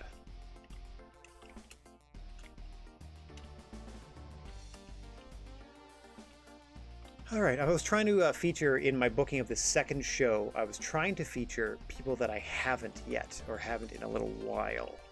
Okay, so Kaden Carter is back from NXT. I'm pretty sure she's a junior talent. So if I can get 2 more junior talent from NXT, including Mike Bird, who's one half of the NXT Junior Tag Champs, I can then put those belts on the line. Hang on one second. Also, I double check. Kaden Carter has come in several times for us, yeah. Okay. Year 7, month 08. Alright, so that's my sort of behind-the-scenes booking. I'm not going to hire anybody this month, but I will definitely... Let's check our merchandise. Hang on. That's not bad. We just have some goods left over. We're going back to America for this next show, so we're going to try to get as many people in the door as possible. We might do $10 tickets at the 65,000 arena just to get people in the door, and then we'll make a bunch of merchandise to try to make a little more money off of that. Okay, so we need to invite some folk. We're going to invite someone else from NXT that wants to tag with Kaden Carter. And that's going to be Casey Catanzaro, as they are our regular team. So let's see if we can get them here. There we go. So that is... If we get this right, that's some contenders for the NXT Junior title, and we can put that title on the line if I also get Mike Bird involved. So here we go. It also ever increases the odds of nothing good happening. There we go. Mike Bird said yes. Sure, they say yes to the booking fee now, but can I get them to show up for work is the question. So those have all been booked. Caden, Casey, and Mike Bird are in, which means we can do an NXT Junior title match. Oh, I need to get rid of this NXT title match. Don't need that anymore. But I might do a... gonna do a New Japan one instead, since he is also a Wayward Champion. Okay, so we gotta find somebody to come in and face Minoru Suzuki, and I need to... That's pretty much it. Just gotta find somebody in for Suzuki. Okay, so invite. Let's go to New Japan. There we go. Do we have... no, we do not. I was going to say, do we have Tanahashi? Tanahashi apparently doesn't work for them. So let's get Tomohiro Ishii in and see if we can't drop Suzuki on his dome and bring the belt back. Come on, Ishii. Yes, please. Tomohiro Ishii is who we're going to be booking against Minoru Suzuki. Okay. So I think I can now put this whole card together. Standard event, we're going back to America. America Urban, we're going as big as we can, 65,000 seater. We're going to leave that at $10, because I figure we might be okay. Let me double check the match styles first, actually. Just so I know I had a promotional battle earlier, just making sure we're okay. I mean, it would have shown up last time, but we're okay. Title fights. Hot and heavy. Alright, so, in our main event, Eddie Guerrero's putting the Hall of Fame Championship on the line again. Against the bad guy, Scott Hall, coming in. Where are you? Sort of the right-hand man, one of the right-hand men, higher up for sure, within the Heartbreakers. So our new world champion, we're going to add the Hall of Fame Championship to his stable. As Scott Hall is going to take on Eddie Guerrero. Okay, and then for the NXT Junior Tag Team Champion, or for the NXT Junior Tag titles, we got Mike Bird and Ilya Dragunov. Dragunov, who works for us, up against Casey and Kaden. You have something that matches? I like the yellow. Let's go yellow. Do you have yellow? You don't have yellow. Alright, you stay green then. It's close enough. Okay. And now, I guess, you know what I should do? Hang on, I gotta reorganize some stuff. Oof, they're all tag matches. They're mostly tag matches in the lower card. Okay, I think I got it sorted now. Alright. Title match numero 2. Minoru Suzuki, New Japan title, against, in from New Japan, Tomohiro Ishii. Oh, with or without hair. That's cute. Without hair. And then we got some tag team action headed your way. Actually, need to... Oh, I had the bad guys on the wrong side of this bracket, just because they were supposed to be the challengers for the tag straps, but we're not able to do that. So what we are able to do instead is bring a tag match your way as Luna Vachon, who doesn't trust us for some reason, and The Undertaker, who I know we just saw, but whatever, the new Big Japan champion, in tag team action. Perhaps teaming with a champion will also like increase her visibility and acceptance and so on and so forth. Good. Going to be up against... I did have Taz and Raven, but I'm going to go Hayabusa and Raven instead. Purple Hayabusa and Raven. So, at least Raven is willing to get close to Undertaker on the other side of a tag match at the very least. So Hayabusa and Raven against Undertaker and Luna. I still have these reversed, eh? I do, because they're the faces. So there we go. I like to put the faces on the blue side, unless of course you're a champion, you have to go on the red. Can't help it in that case. Okay, so that's, these are all out of order. 3, 4. See if I can fill this place with what I have planned.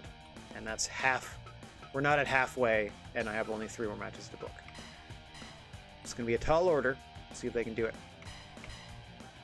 Okay, also from the House of Misery, the Gladiator, Mike Awesome. I wanted to go one-on-one with a guy on a huge hot streak.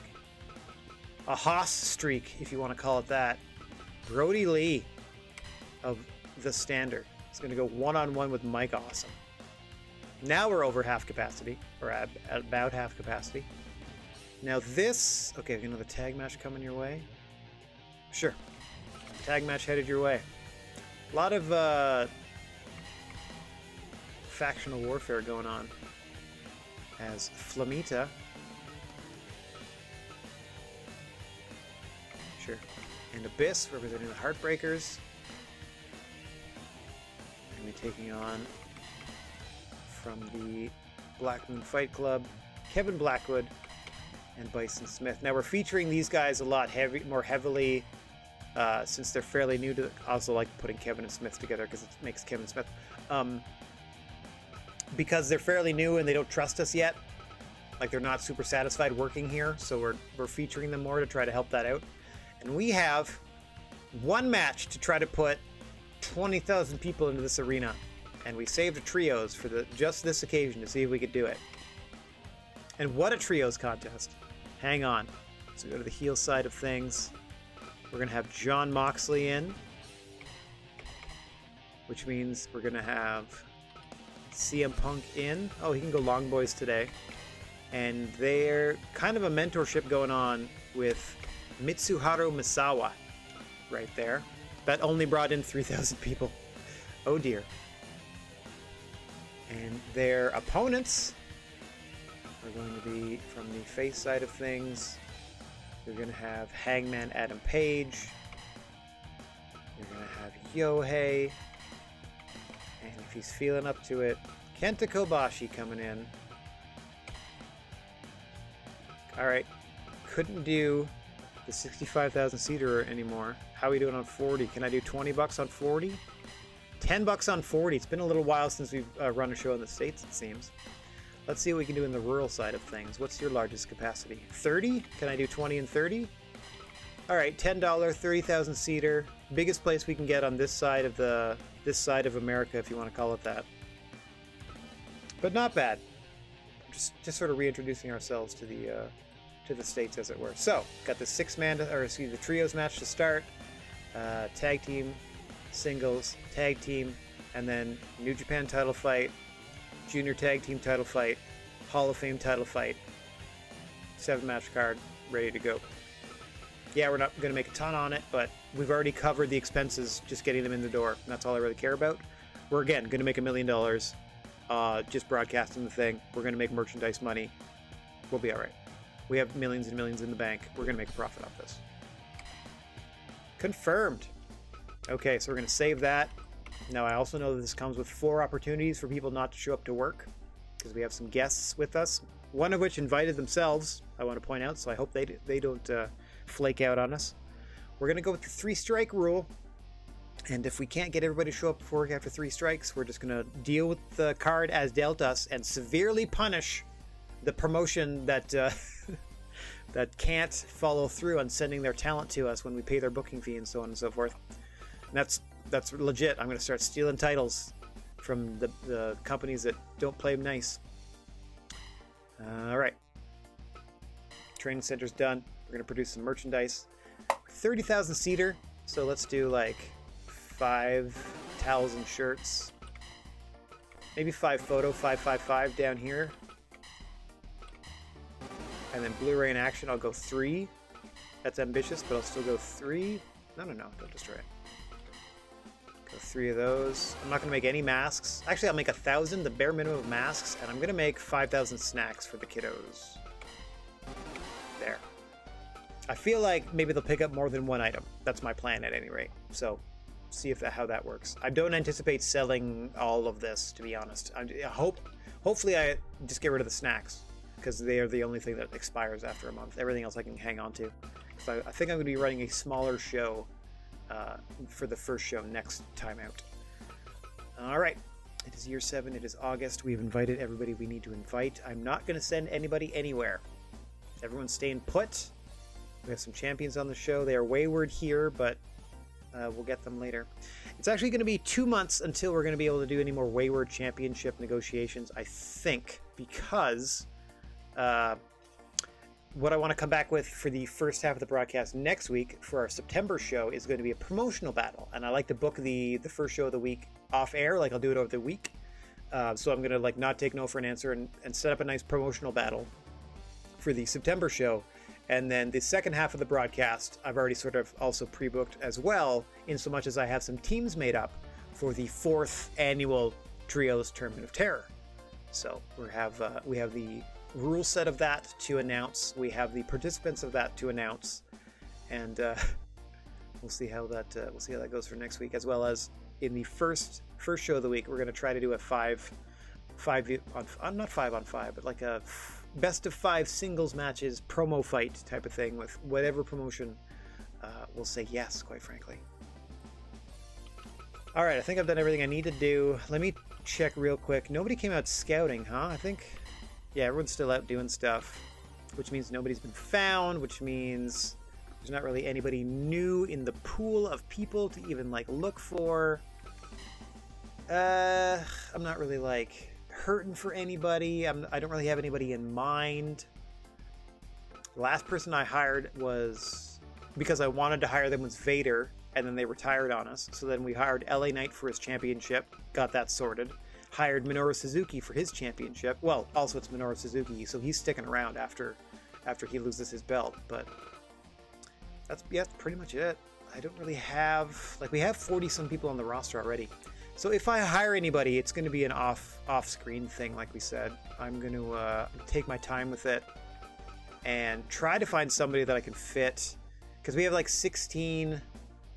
I think we're sitting at 16 junior heavyweights and 30 heavyweights at the moment. So I got to decide which of those 2 categories I want to invest in first.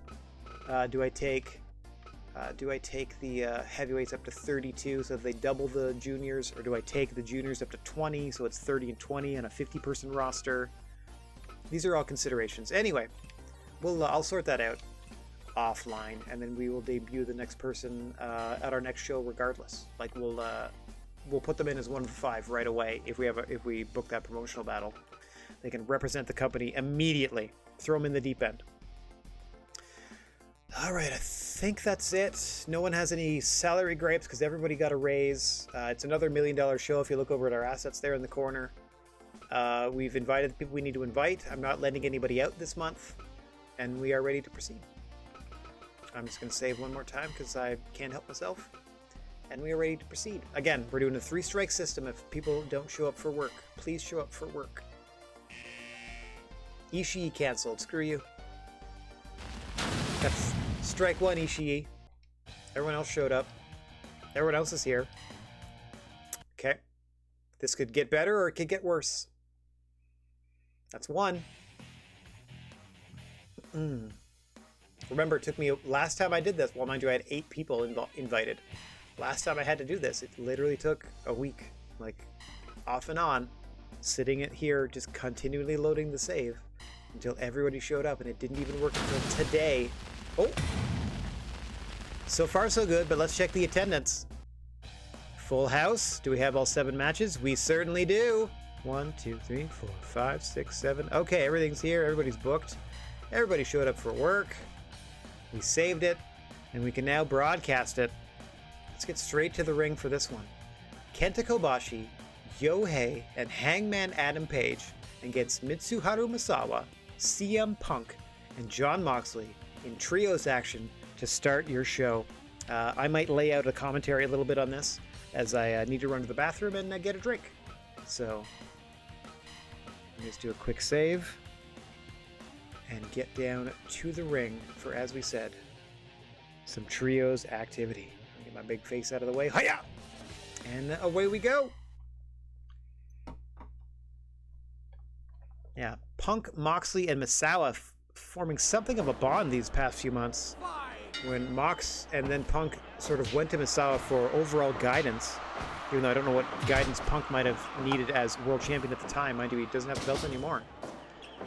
In there against Kenta Kobashi, Yohei, and Hangman Adam Page. Now, Kobashi and Yohei forming something of a newer tag team here. Let's see if I've named it. Scooting down, checking my roster. The Fires Within is what we are calling Kenta Kobashi and Yohei. They are pairing themselves with Hangman Adam Page. Trios activity. Now, we do not need to go into detail on the historic rivalry between Misawa and Kobashi. You will see it in their eyes. You will feel it in each and every move they do to one another once they are across the ring. And as I said previously, I'm about to dip out for just a second, so please enjoy this trios activity. In the meantime, I shall be back in a couple minutes.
Nice combination in the corner there by CM Punk in opposition to Kenta Kobashi. Trading strikes, Kobashi getting the better of that. Thanks for your patience, everyone. As I went potty. Welcome to Chicago, MFer, says CM Punk to Kenta. The other famous Kenta from Japan. The source of many of the moves in the moveset of CM Punk, including the finisher Go to Sleep that Kenta used to claim the GHC Championship in Pro Wrestling Noah. As Mitsuharu Misawa quickly ends, speaking of Pro Wrestling Noah, to take advantage of any opportunity to cheap shot Kobashi, who hits an orange crush on Punk, but Moxley in immediately to break it up. Barely a 1 count there. Nice tag work out of Punk and Moxley, the dual proteges of Mitsuharu Misawa. Don't have a name for that as a faction or anything yet, just sort of loosely put them together in my head canon. I was thinking of spinning off Page and Punk into a feud. See if I can somehow manage that.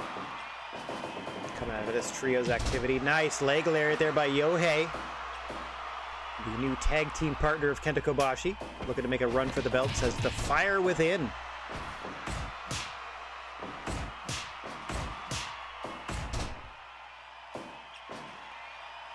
In comes former GWA champion Mitsuharu Misawa. In fact, 2 former world champions on his squad. Himself and CM Punk. CM Punk, of course, just losing that belt to Shawn Michaels at our last event. And in comes Kenta Kobashi, the other former world champion in this contest, with the backhanded chop to Misawa, the man who beat him for the belt in the first place. These 2 hard hitters taking their storied rivalry to the GWA. Nice elevated stunner there by Misawa. Drops Kobashi with the back kick. Oh, backhanded chop, back of the head. And now just hammering him to the canvas is Kenta Kobashi here. As advertised, you can feel the animosity between the two. As Misawa's looking for those knockout shots. Quick tag out to CM Punk. And an assisted Emerald Frozen to Kenta Kobashi on his way out of the ring. Punk now in there with Yohei. Former Legends Junior champion here in the GWA. Nice assist from Hangman Adam Page. Yohei not taking him up on the offer. Instead elects to throw Punk to the floor.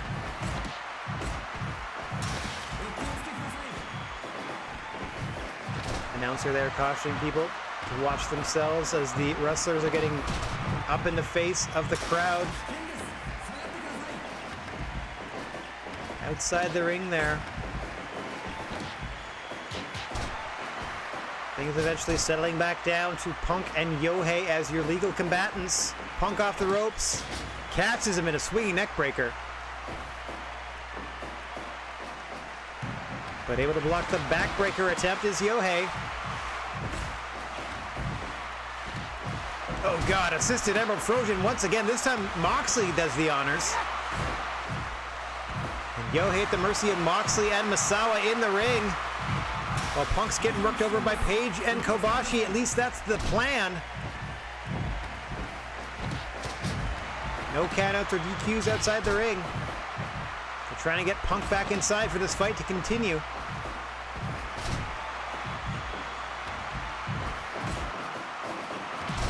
There we go, Punk finally back inside. Hangman Adam Page dropping him.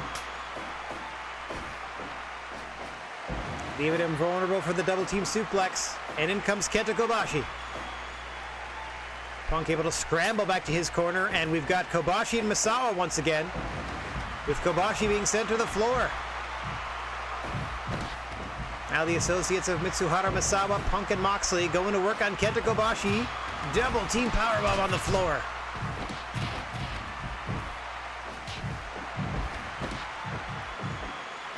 Ushigoroshi in the ring. Hang on, burning hammer to CM Punk by Kobashi. And then he blocks the paradigm shift. 20 minutes gone in this trios contest. Your opening fight tonight. Our second of two shows we're bringing you tonight. A 7-match card on the docket. This is the first of 7, obviously. Some championship contests headed your way. Things settle down momentarily, but once again, Kobashi sent to the floor. Quick to return, though. Hang on. Page gets spiked with a Frozen. Burning hammer to Misawa, but he rolls back to his feet. In comes Punk. In comes Yohei. CM Punk dropping him, perhaps setting up for the Anaconda Vice. No. Back to his feet, he is pulled. Strike argument. Punk settles it with a vicious kick to the side of the jaw.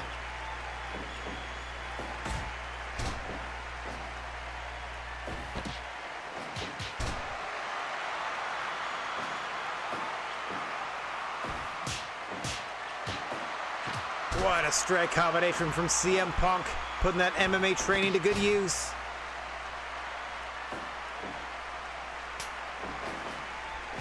Yohei over to tag in frequent tag team partner Kenta Kobashi, who's about to go to sleep.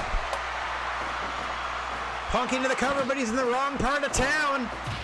Yohei able to break that up at 1. Now all 6 fighters in the ring momentarily here. Burning lariat by Kobashi. Has him up. Brainbuster. Kobashi trying to fight his way back into this, but Punk scurries to the corner, and in comes Misawa once again. Looking to strike while the iron is hot and put Kobashi away. Vicious elbow combination from Misawa. Into the cover. Yohei once again saves the matchup. Half and half turns Misawa inside out, end over end. Able to avoid the brainbuster. Half and half by Kobashi. Off the ropes. Diving European uppercut by Misawa. Back to those elbows. Off the ropes comes Mitsuhara Misawa. All the momentum in the world on that elbow strike to the jaw. Oh, God. Trying to wipe Kobashi out. And now a rolling elbow from Misawa, courtesy of Yohei and Page. Oh, my God. Every thunderous strike of the elbow. This one to the back of the head of Yohei. As the former world champion tags out to Jon Moxley. Moxley's starting to feel it. Wheelbarrow bulldog by Yohei off the ropes. Ducks the clothesline. Gets caught in the suplex.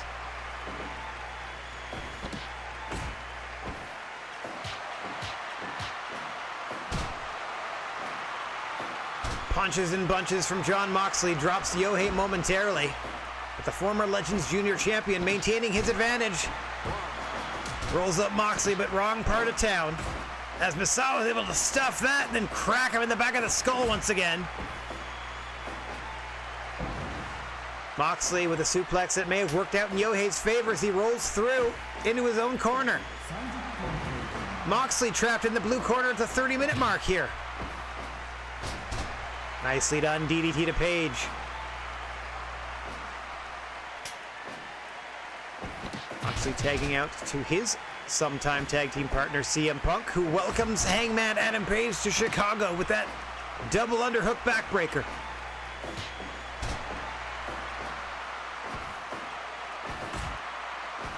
Two men jockeying for position here. Page sent off the ropes, blocks the back elbow. Can't counter the suplex, lands on a chair in the corner that I just noticed. And then once again, to the back goes CM Punk. Letting the crowd know it too. Both men trading strikes back and forth here.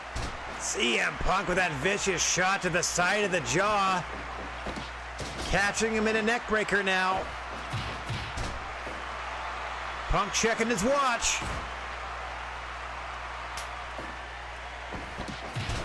Page able to escape the onslaught and get to the corner, and Kobashi's in with the burning hammer, spilling CM Punk to the floor.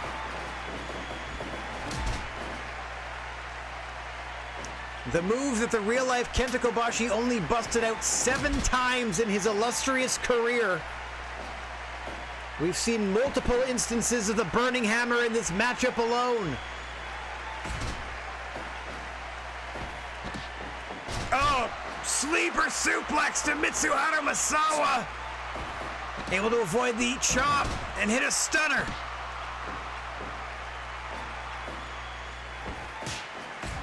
Back and forth they go, chops and elbows. Burning lariat. Absorbed by Misawa, who hits that elbow combo. But he's in the ropes.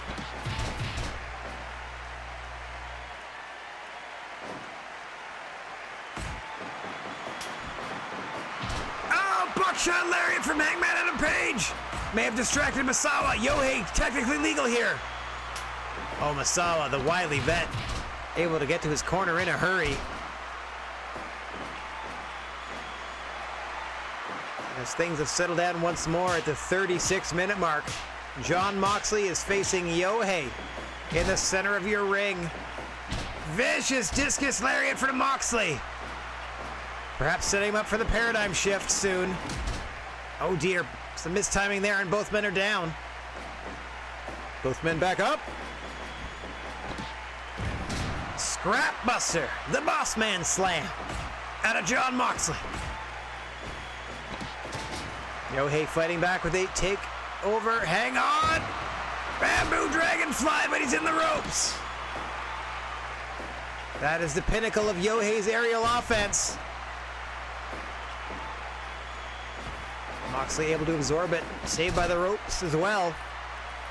Trying to take the fight to the former Legends Junior champ. In comes Page, out goes Moxley. Quick tag to CM Punk. Hangman Adam Page, his opposition. As we are cresting towards 40 minutes in this opening contest, a trios match. Nothing on the line but pride in this one. I mean, obviously, some, canonical headcanon rankings and such. Nice double arm suplex there to Hangman Adam Page. But certainly no direct title shot implications or anything like that. Just a good old-fashioned fight for 40 minutes strong. Might be soon over with that go to sleep to Hangman. Yohei once again saving the matchup for his team at 1.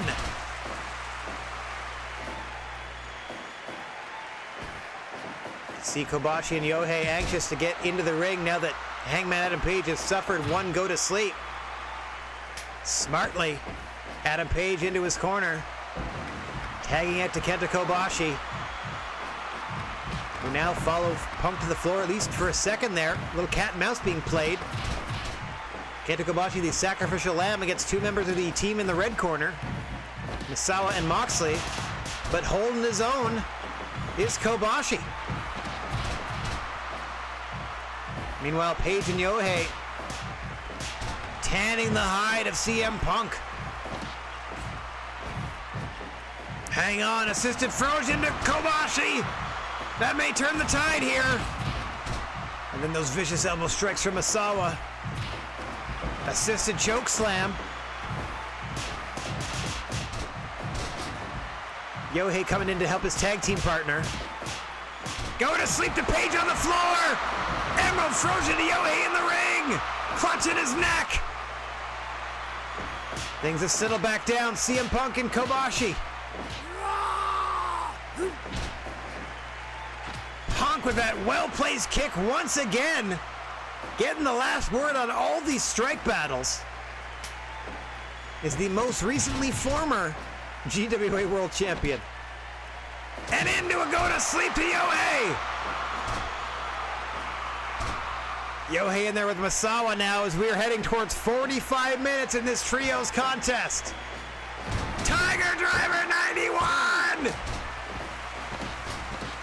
Page saving Yohei. Saving the match, if not his life.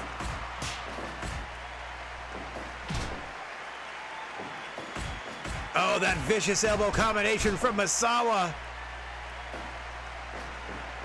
Into the cover, too close to the ropes once again. Yohei's got to get out of there. Kobashi coming to help him out. Yohei continuing the fight.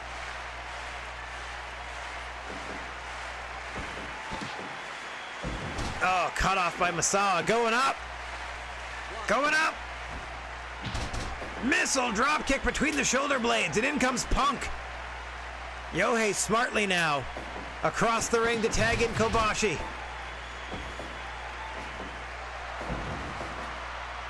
Punk with a suplex. Battle of former world champions in the ring right here. Half and half suplex, turning CM Punk end over end. Getting dragged out of the corner is Kobashi, but he's planted by Punk. Says this is it. Go to sleep to Kobashi. He's in his corner though. And Hangman Adam Page is able to stop the count at 2. Burning hammer to Punk. Second burning hammer to Punk in this matchup. Both times Kobashi unable to go for a cover. Punk trying to set up him in the corner now. Nice combination with the knee strike into the short arm lariat. Once again checking his watch to see how close we are to clobbering time. Kobashi going up for the moonsault. In the ropes. Hangman Adam Page quickly tagged in. Punk unaware. Now he knows. Welcomes him to Chicago and tags in Misawa. Page able to avoid that kick.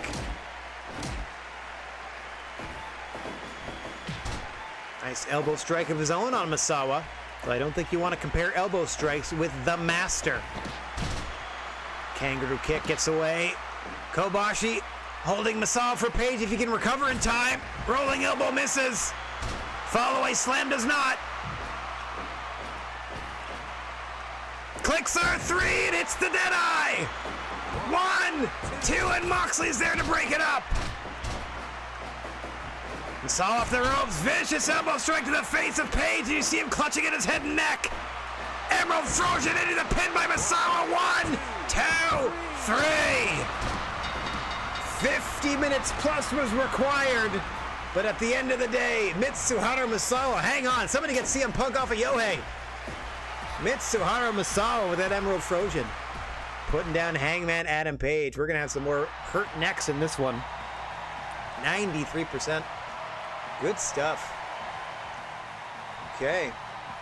Good stuff. And that is just your opening contest. Woo.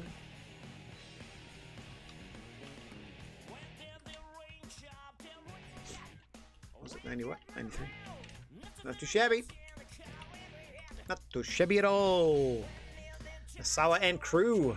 Beating Kobashi and crew. Okay, save that quick.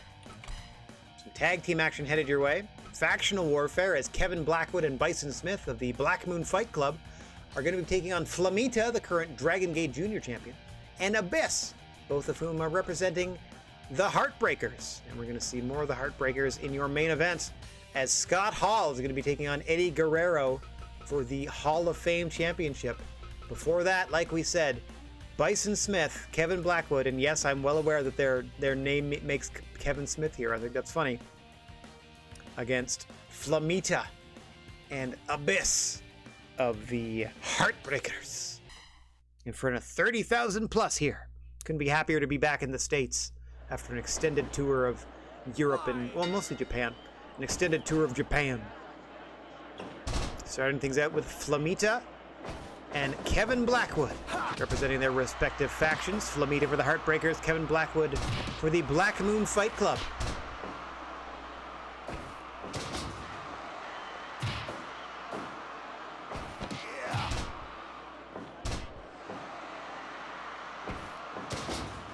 What an arm whip out of your Dragon Gate Jr. champion. We talked earlier about the intensity with which Flamita throws his chops or slaps or whatever you want to call them. The intensity with which he performs most of his signature maneuvers has undoubtedly paved the way to his success here in the GWA as the reigning Dragon Gate Jr. champion.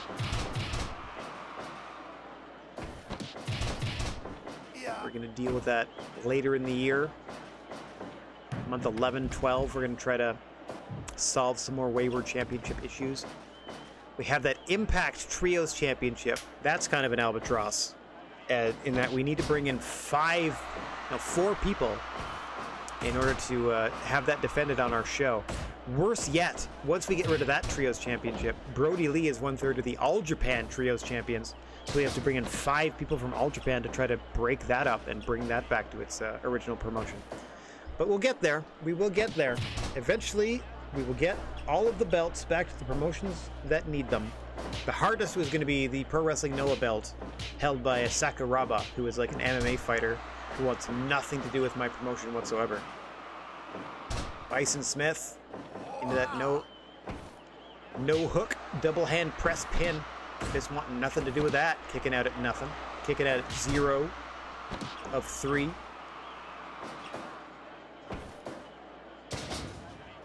Kind of the elephant in the room with the signing of Bison Smith is how long until he is across the ring from Mitsuharu Misawa.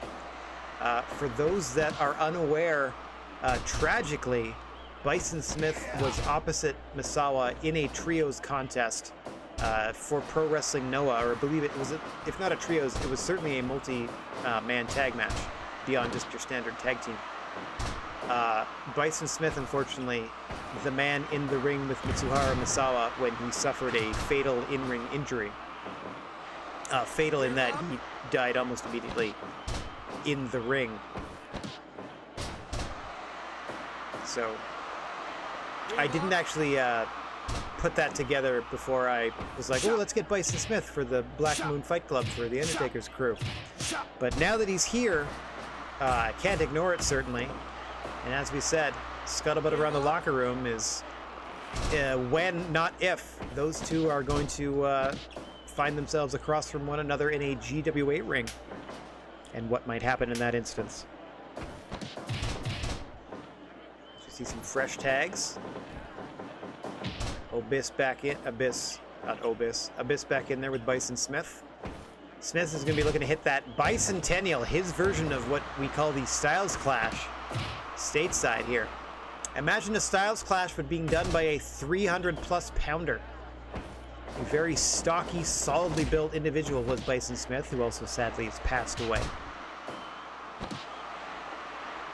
So imagine getting dropped with the full body weight of a beefy boy like a Bison Smith atop ye for that Styles Clash, or in his case, the Bicentennial. Abyss, of course, has the shock treatment and his black hole slam to finish his opponents. Flamita with the flam fly, that standing one-man Spanish fly. We saw him successfully defend his Dragon Gate Junior Championship against Big R Shimizu at our last show, the Night of Champions. A mere 2.5 hours ago, we started that Night of Champions. And look at us now, a whole month later, in that 2.5 hours.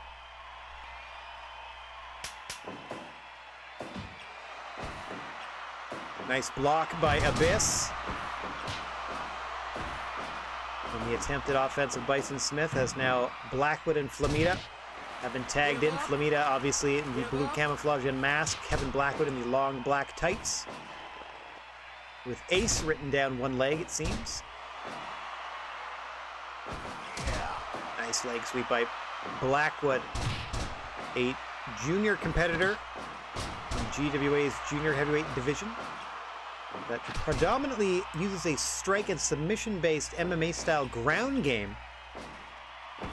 Came up in the traditional indie styles in the Canadian indies to Kevin Blackwood, but at some point started his MMA training and really incorporated that and, quite frankly, transformed his in-ring style because of it. Hang on, Iron Claw by Bison Smith! The second most powerful submission move in the world. Second only to the devastating stomach claw of Bill Bullock. Trying to rearrange the masked features of Flamita.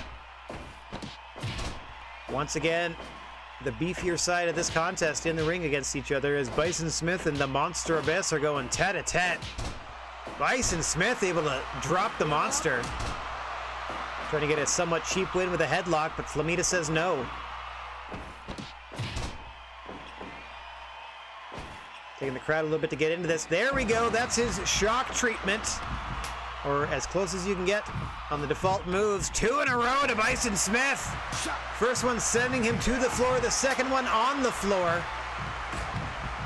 And the action has spilled out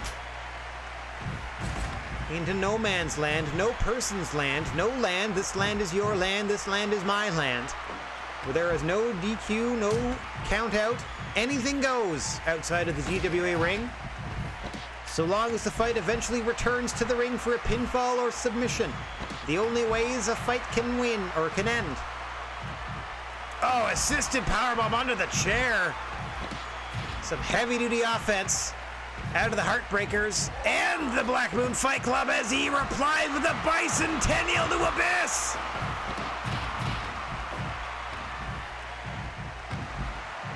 The resilience of the GWA roster is astonishing at times, as is their ability to trade devastating offensive maneuvers.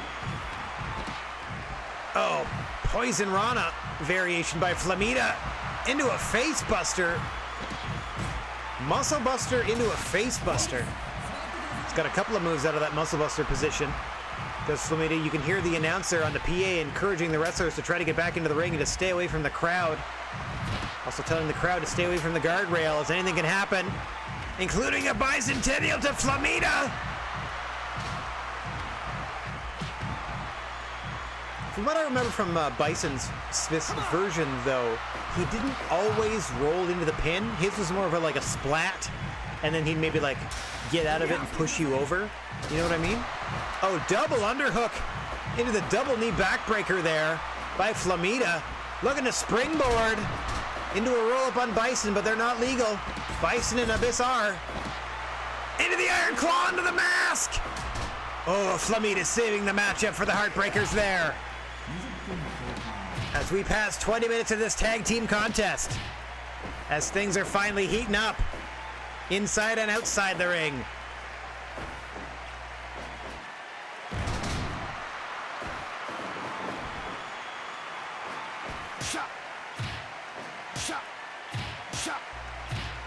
Blackwood and Flamita trading blows. Blackwood getting the best of it with that drop kick.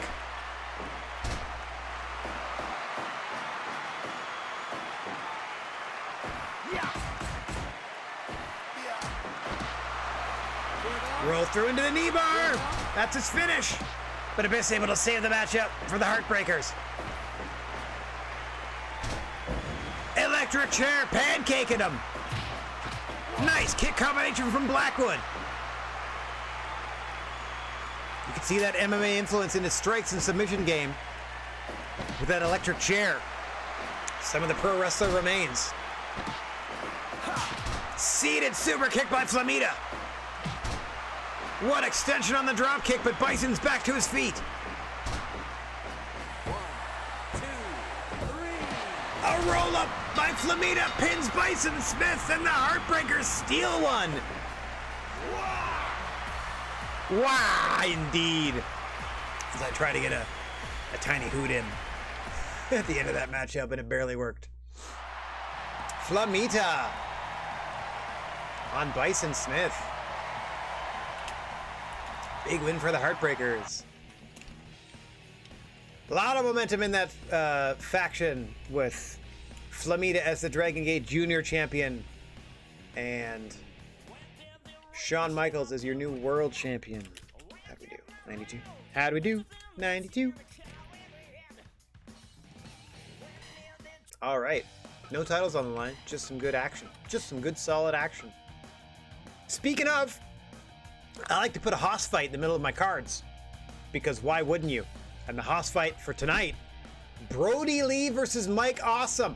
Somewhere they're booking this in an otherworldly plane, but we're bringing it to you right now in our own fantasy realm, known as the GWA. Brody Lee from the Standard against Mike Awesome from Raven's House of Misery. Nothing else to say. Let's get down to the ring. Brody Lee is going to be looking for that dark discus lariat, and Mike Awesome, oh gosh, if he doesn't finish you with one of his multitude of awesome bombs, the Awesome Splash, his version of the Frog Splash, he typically uses to finish his opponents. Mr. Bigfoot has already called for the bell, and we are underway in this one. A hoss fight if ever there was one. And here we go. Early awesome bomb attempt, stuffed by Brody Lee. He's got a dangerous doctor bomb of his own, don't forget. I do not anticipate this hitting the 20-minute mark, but I could be surprised. Bowled over is Brody Lee. Both men big on the power game. It's going to be a battle of who will be left standing in this one. Nicely done. Great extension on that super kick to Mike Awesome, but he shrugs it off. In the opening moments here, you can hear the murmurs of the crowd trying to decide who to root for in this one. Brody Lee, the clear baby face, but there's just something to love about a performance out of Mike Awesome. Love him or hate him. There's just something captivating about how he throws people around the ring. Brody Lee doing his best to keep himself still and stationary and in control. Winning that strike battle, the opening 5 minutes, thereabouts.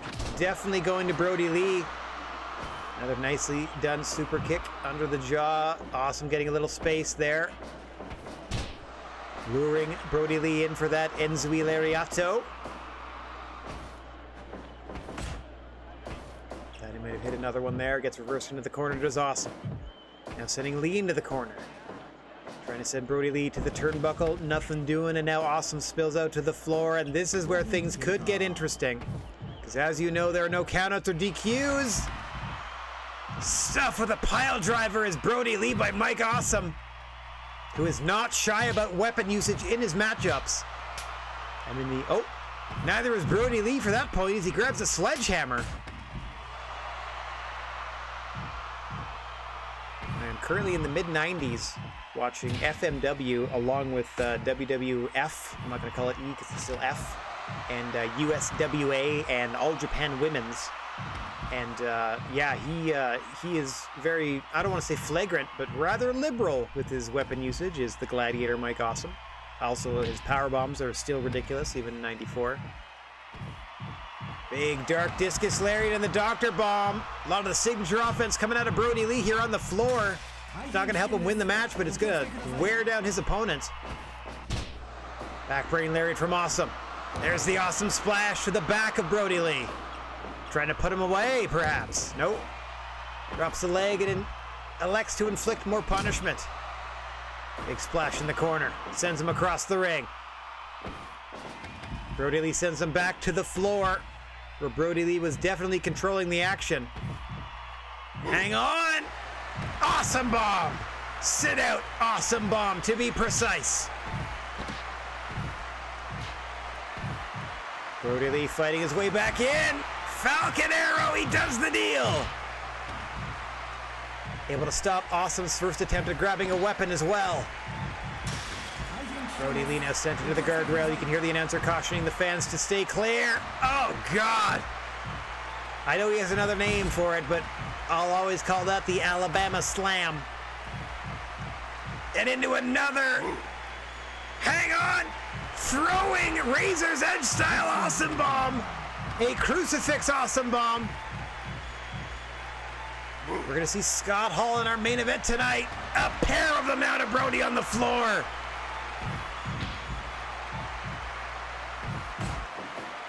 That tossing crucifix Awesome Bomb from Mike Awesome. And yeah, now he's flexing for the crowd in the ring. Brody back to the Falcon Arrow. Pile driven by Mike Awesome. Sent off the ropes is Brody. Big boot from Awesome. Splash into a cover off the ropes. And that will do it.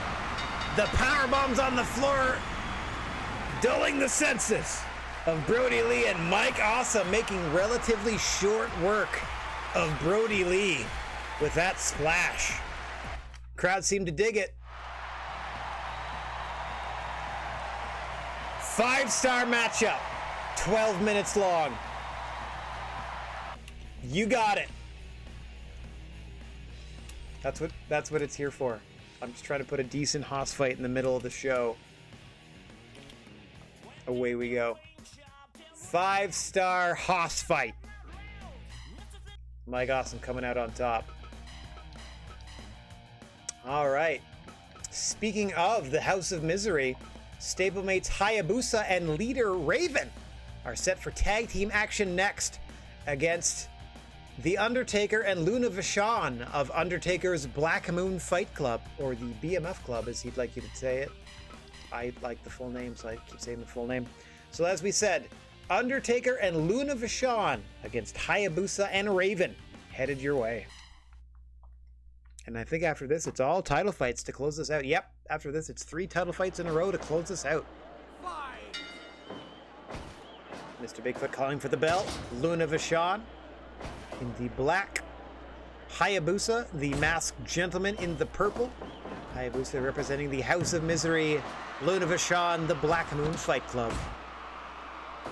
The stable formed in direct defiance to what was then known as the Doldrums, the stable that Raven was a head of, was courting The Undertaker to his stable.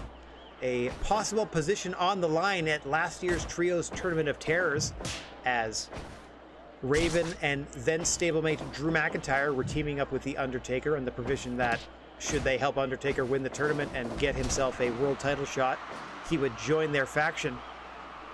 Raven and crew were eliminated in the first round of the Trios Tournament of Terror, and in response, The Undertaker took out a personal vendetta against Raven and his crew, forming the Black Moon Fight Club and debuting them at last year's end-of-year show, the December show.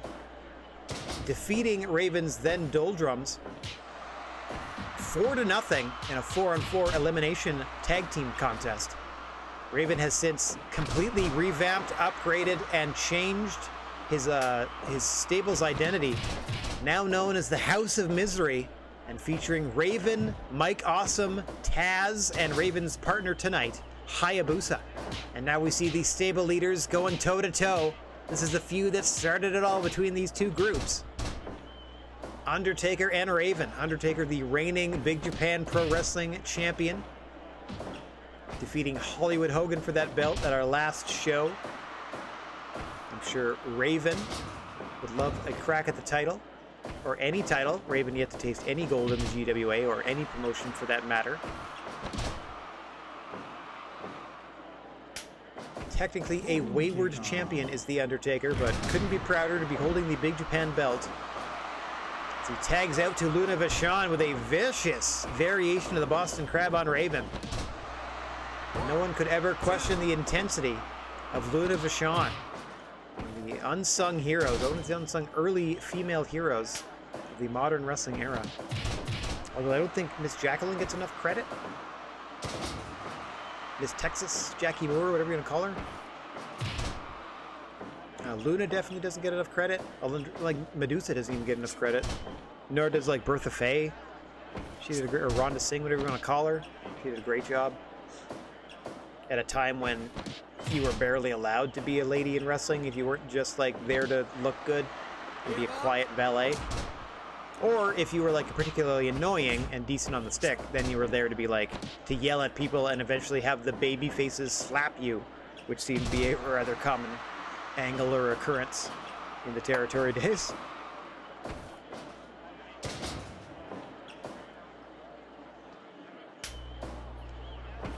As Luna tags out to stable leader Undertaker, the head of the Black Moon Fight Club. In there with the high-flying, death-defying Hayabusa, innovator of several aerial and otherwise acrobatic maneuvers that people kind of not take for granted, but have been so commonly repeated that they are potentially taken for granted in this day and age, let's say. I believe he was the first to do the shooting star press, so I could be wrong. Like the Phoenix Splash, the like shooting, like the moonsault into the 450, I believe is his. The Falcon Arrow is his. Some moonsault variations, springboarding in and out of the ropes. He does a lot of those, or did a lot of those for the first time. Not the smoothest wrestler in the world was Hayabusa, but certainly a man of few fears, if any, during his time in the ring. Hang on, big boot by Taker off the ropes, gets him the time he needs to tag in Luna Vachon to the dizzied Raven. Nice neckbreaker by Raven, signaling for the end to Luna Vachon here. Off the ropes he comes, drops the big elbow. Into the even flow DDT. Center of the ring, into the cover, 1, 2, and Raven almost gets the pin, but Taker breaks it up.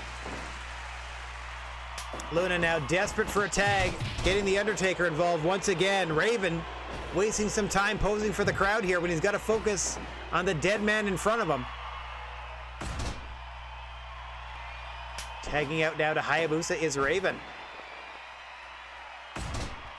Undertaker does have something of a weakness for a more unorthodox and high-flying style. You take a look at his brief feud with Jeff Hardy and see the troubles that the charismatic Enigma caused for the Undertaker back in the day. Hayabusa trying to do his best to keep the much bigger athlete off his game. This is playing into the Undertaker's strengths, though. More than happy to throw strikes with Hayabusa is the dead man. Now set across the ring by Hayabusa. Nice roll through into the front face lock. Signature submission offense from Hayabusa there. And the rolling soul butt takes the big man down. Nice backbreaker by Hayabusa. Starting to feel it. Off the ropes he sets. Big boot by Taker. Again, allowing him time to tag in Luna Vachon. Excellent usage of the big boot so far in this matchup by Taker. Provide him a tagging opportunity. Oh, Hayabusa, some poor timing there. Both competitors down. Luna back to her feet first. Trying to sway things in the favor of the Black Moon Fight Club. Hayabusa shutting it down. In comes Raven. Nice soul butt there by Hayabusa on the way out. Neck breaker by the leader of the House of Misery. Big bulldog by Raven, now just dragging her across the canvas.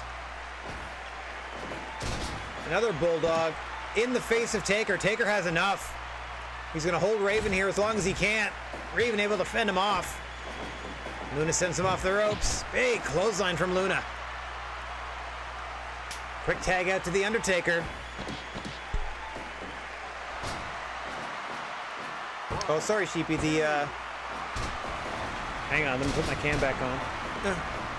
The video drops don't quite work if I don't have my cam on, obviously. Hang on, I'll do it. You get a freebie. What you should have seen was this. I'm far too busy being delicious. So there you go.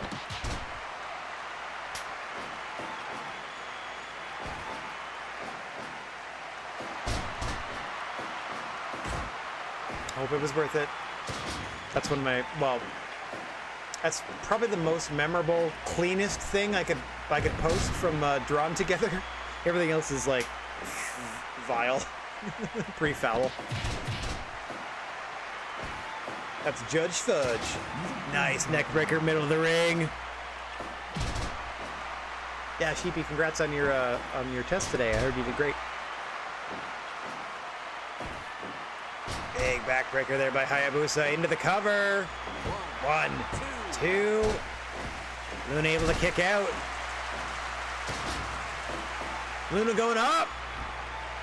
Diving headbutt from Luna Vachon to Hayabusa. Drags him in position for a cover. 2, and Raven saves the matchup. Falcon arrow by Hayabusa. Into the cover, but too close to the ropes. In comes Raven for the House of Misery. Trying to set her up for that even flow DDT. Flipping off the Undertaker and the crowd is Raven. Doesn't care a whit what anyone else thinks of him. You see Luna trying to fight her way free and back to the corner. Raven perhaps taking too long here. Double down. Raven back to his feet first. Able to stop Luna from getting to her corner, but only for a minute. Luna into the cover off the DDT. Don't know how wise that was, as it was a rope break. Sending Raven off the ropes once again. Big clothesline. Now she's going to tag in Taker. Looking to finish this thing out. Center of the ring. Even flow to Luna, but she's no longer legal. Turn around, Raven. Short arm clothesline from the dead man. Able to block a suplex by Raven is the Undertaker. Not that time. And the Undertaker spills out to the floor. Another even flow to Luna.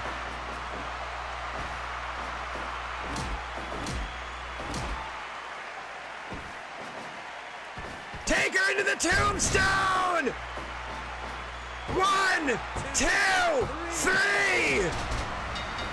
A rare tombstone from this version of The Undertaker, spiking Raven on his head and getting the win for the Black Moon Fight Club.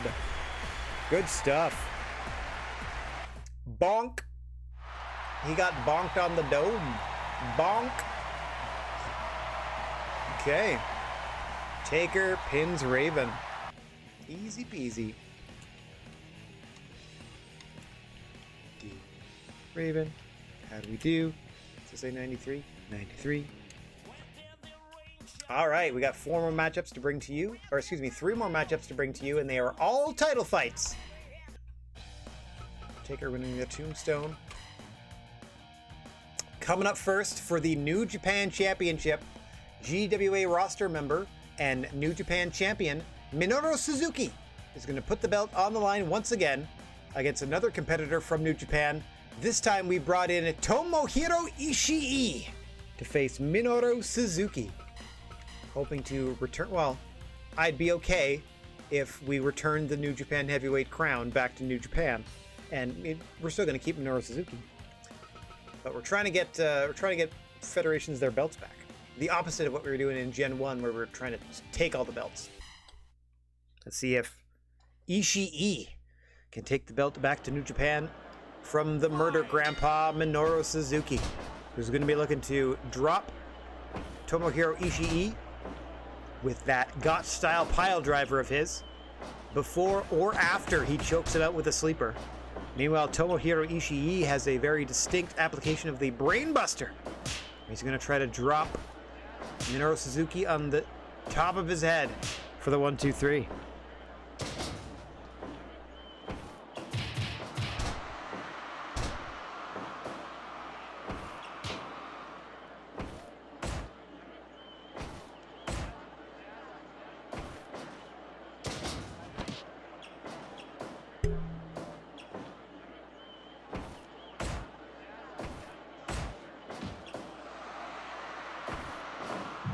Crowd's starting to get into this one early. Perhaps a bit awed by these two New Japan stars before them here in America. Nice roll through into the choke by Suzuki. No nonsense, no frills. I'm not going to say no fun, because he clearly enjoys his job. But no wasted motion out of Minoru Suzuki. Built a reputation on intimidation and perseverance and viciousness inside that ring. Inside many rings in the pro wrestling circuit and in the world of MMA. Tomohiro Ishii, a lifelong pro wrestler, started out as a junior heavyweight, eventually working his way up to heavyweight designation by filling out a bit more at the sacrifice of his neck. But he's kind of a little battle tank out of New Japan. One of the stockier members, but also one of the hardest hitting, one of the most determined. One of the strongest fights you will find in a New Japan ring belongs to Tomohiro Ishii. A perennial contender for most of the major championships in New Japan proper, not the main IWGP belt, but some of the other ones.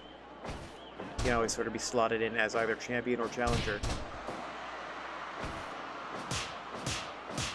Going to work now on the reigning New Japan champion Minoru Suzuki here in the GWA, in our fantasy land. We are going to work Minoru Suzuki like a dog until we get that belt back to New Japan.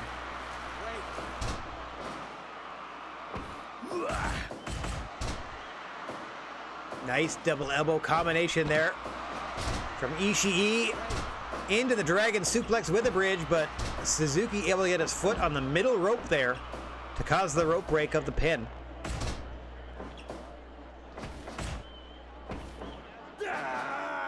And there's that brainbuster we were talking about out of Ishii.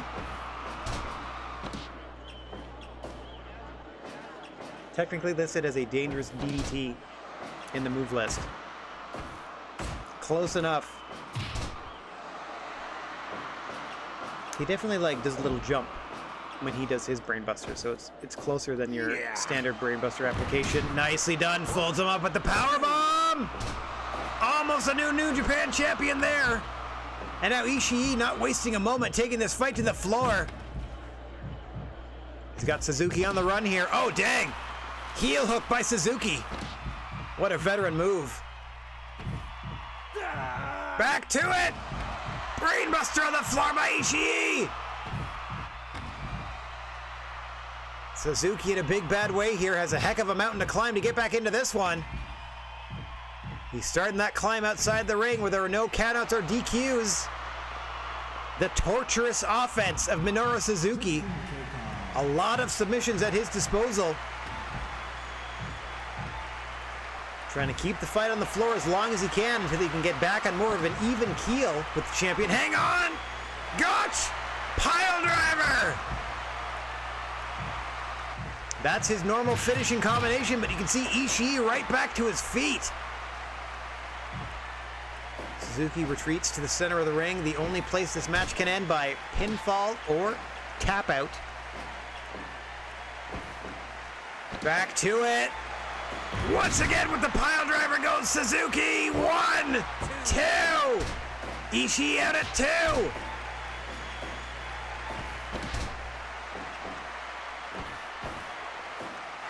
Oh, into the bully choke.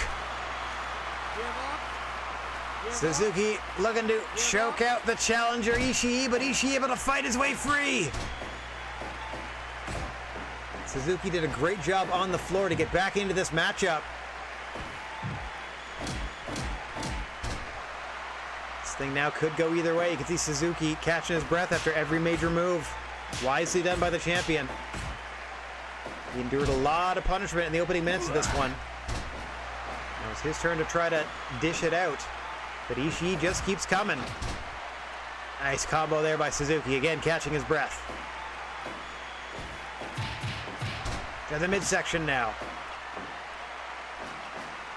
Trying to set up Ishii for that knockout shot or perhaps that fatal submission application. Not technically or literally, but you know what I'm saying. Ishii delayed suplex this time. This is going to send Suzuki to the floor. Ishii following him out.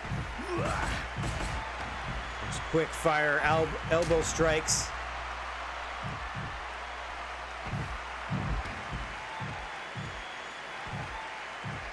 Setting him up again. Big powerbomb on the floor to Suzuki. Trying to just grab a hold of Ishii, but Ishii too slippery. Nice suplex there by the challenger. A lot of the action in this matchup taking place on the floor. It can only end in the ring. Suzuki goes low with a drop kick. Back to the pile driver.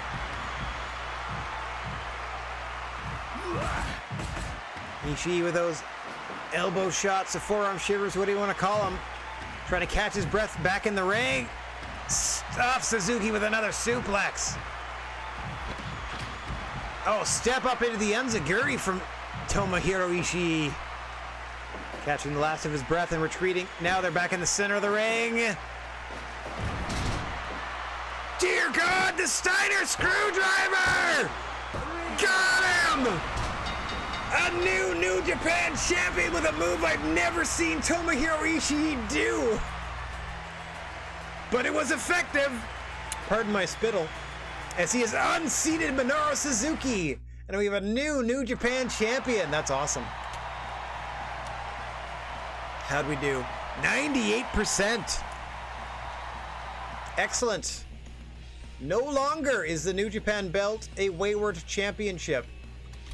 Finally, it hasn't been in New Japan since year 1, and we are at the 2/3 into year 7.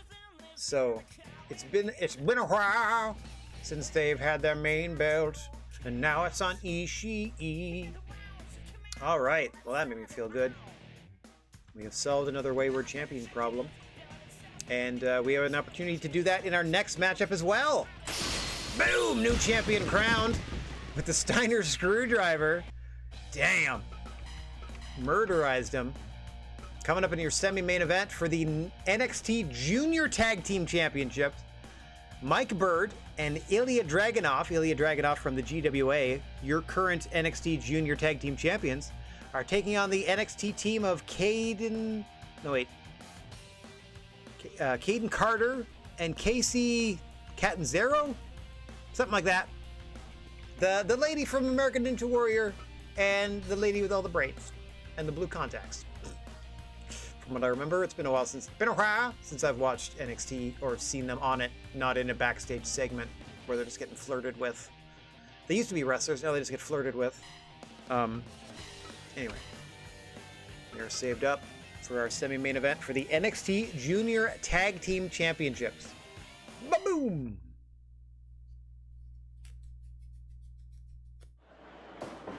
Mike Bird starting things off with Kaden Carter there in the yellow. Mike Bird in the black and gray trunks. There you can see his NXT Junior Tag Team Championship partner Ilya Dragunov in the red and black in the red corner. Once we get a shot of the blue side of the ring, we're going to see Kaden's partner Casey Catanzaro. I'm just going to call them Kaden and Casey from here on out. Kaden sent off the ropes by Bird. Bit of a mistime there. There you see Casey in the black and green on the apron. Partner of Kaden currently in the ring.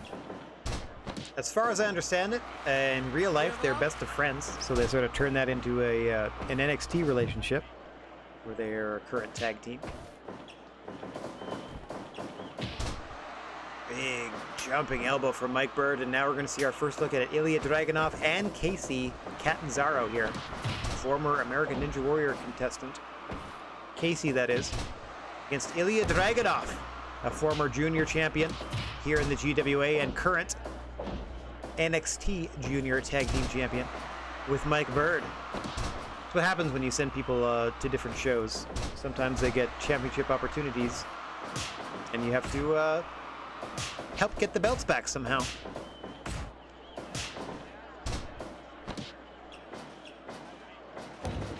Dragunov, one of those talent that has made excellent usage of our performance facilities, the best gymnasium and supporting facilities out of any promotion in this wrestling landscape. Transformed the abilities of Ilya Dragunov once we put some of those better measures in place. Got himself in tip-top shape and rose to the top of the junior division.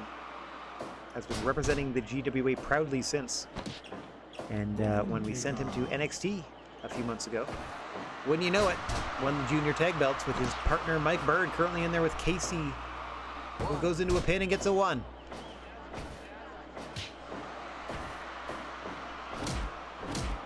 The last Wayward Championship that was defended on a GWA show you just witnessed. And that was seeing Tomohiro Ishii get crowned the New Japan champion and finally return that belt to New Japan. Will Kaden and Casey follow suit and return the NXT Junior Tag titles back to NXT? Time will tell.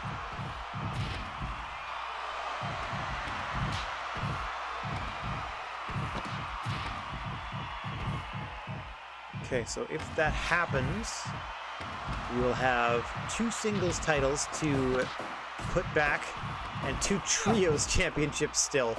Those are the tough ones because you need to get 6 people, 3 of which have to be from the other promotion. Minimum 3 of which have to be from the other promotion.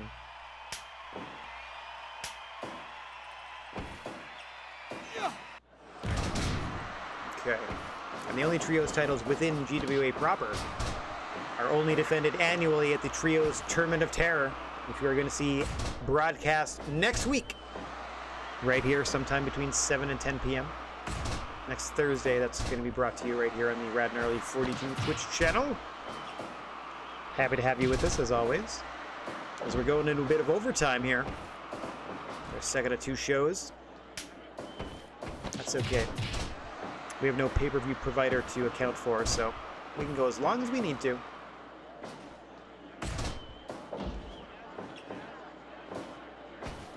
Mike Bird back in there with Kaden Carter, the 2 individuals that started the matchup. Mike Bird with a diving European uppercut at the 10-minute mark here. Looking to successfully defend the NXT Junior Tag titles with his partner Ilya Dragunov, who you see in the top right of your screen. Kaden and Casey trying to bring the belts back to NXT proper. The last time we attempted this, Mike Bird and Ilya Dragunov were successful in defending the belts against Tommaso Ciampa and Cameron Grimes. So we'll see how Kaden and Casey do. Kaden the victim of that pile driver, but partner Casey in to stop the count at 1. So nice teamwork out of the ladies so far. Here challenging for the NXT Junior title, or Junior Tag titles.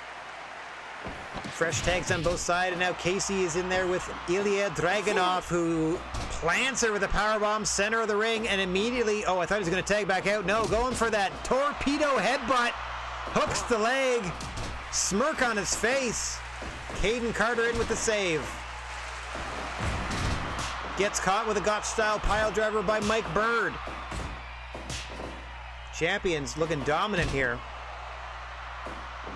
From the look on their faces, you'd think they were toying with the challengers, though that could come back to bite him in the butt. And it almost did right there. As Casey Catanzaro just got a 2.9 out of 3.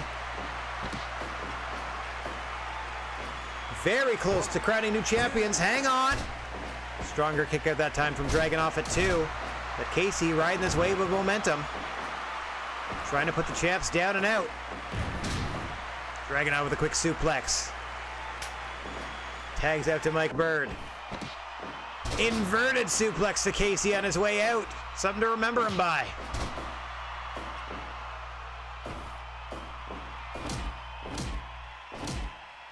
Bird now trying to slow things down, control the pace. Casey and Kaden work best when they can control and exhibit flurries of offense. Bird and Dragunov looking to slow things down, rely on their strike game, control the tempo of the fight.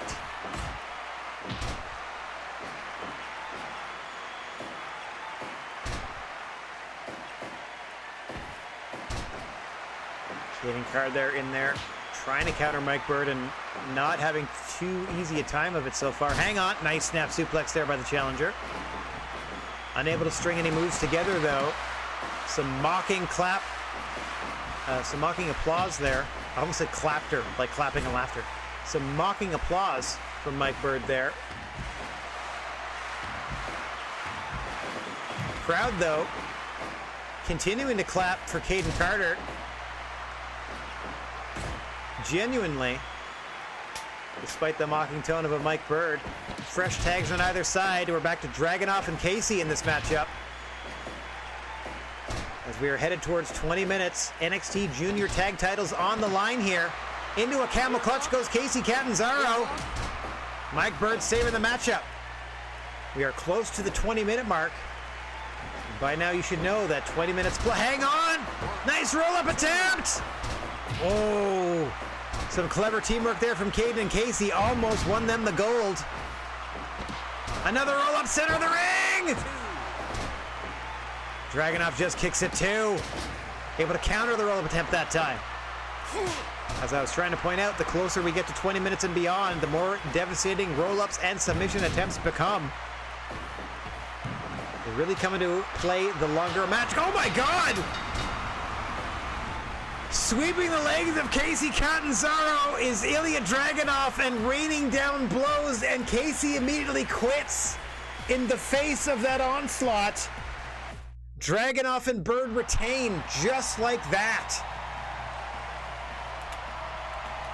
Wowzers. Casey just covered up and said no more. That's a little disappointing, to be perfectly honest. I would have thought for more fight out of these ladies. But it was close to that 20-minute mark as we called it, and it is technically a submission move where either you submit or the referee stops the match because you can't defend yourself. All right. An abrupt ending and a title defense for Mike Bird and Ilya Dragunov, but it's back to the drawing board if we're going to get those titles back to NXT. But our main event, however, is an all GWA matchup as GWA Hall of Fame champion Eddie Guerrero, fresh off a successful title defense against Jeff Jarrett, goes one-on-one with the bad guy. It's the outsider, Scott Hall, representing Shawn Michaels' Heartbreakers. If Scott Hall is able to capture the Hall of Fame championship from the Heat business leader Eddie Guerrero, then Scott Hall and his Heartbreakers, led by Shawn Michaels, will have the World Championship, the Dragon Gate Junior Championship, and the Hall of Fame Championship, a stranglehold on some singles titles here in the GWA. Can't let that happen. Well, can't prevent it if it does happen. The only thing standing in his way right now is the proud Hall of Fame champion, Latino Heat himself, Eddie Guerrero. Let's go down to the ring for this main event of the evening. As always, Mr. Bigfoot, the referee on record calling for the bell. We are underway. Eddie Guerrero in the long tights with the gold boots and the I'm Your Poppy t-shirt. Scott Hall, conveniently, labeled as Trunks for us. So we can see his name emboldened in bright red. It says "Too Sweet" on his hindquarters. Eddie Guerrero trying to slow things down from the offset. Looking for explosive action out of Eddie Guerrero. He can trap you into those 3 vertical suplexes he calls the 3 amigos. If he can get you in position for that frog splash, he's not afraid of pulling the trigger. If he's feeling froggy, he might as well jump. Scott Hall, of course, the outsider, looking for that razor's edge. His version of the falling crucifix powerbomb. One of the best number 2 guys in wrestling history. Like, sure, he never made it to world champion, did Scott Hall. But knowing the demons that he was dealing with and how that, could affect his personality and relationship with his co-workers, it's somewhat understandable how he might be deemed too unreliable to put the main belt on. However, in both WWF and WCW, Scott Hall with the Intercontinental or United States Championships just seems like a perfect fit. Like the guy that's next to the guy on the way to, you know what I mean? Like a rung or 2 down the ladder from the very tippy top, but still a significant talent, presence, and important part of any wrestling show that he was upon. Granted, of course, he showed up at least sober enough to work.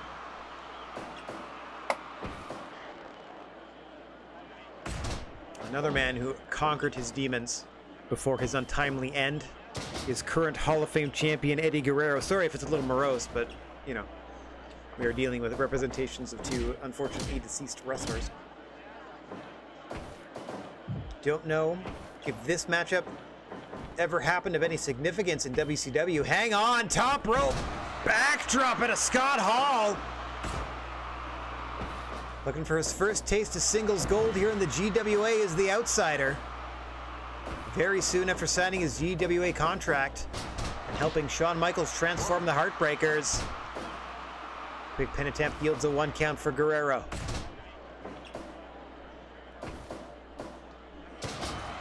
Scott Hall choke slam. Some people call it the choke breaker or the choke bottom. 2 in a row from the big man, the medium-sized Mang. Scott Hall.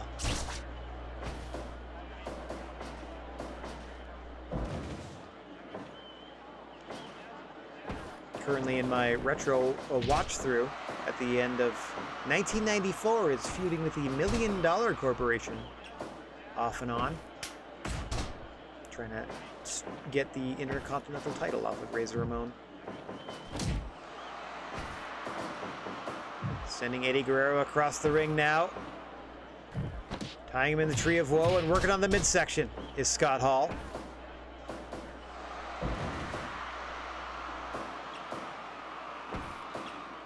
Nice exploder by Eddie Guerrero. Hall of Fame champion trying to get his feet underneath him here.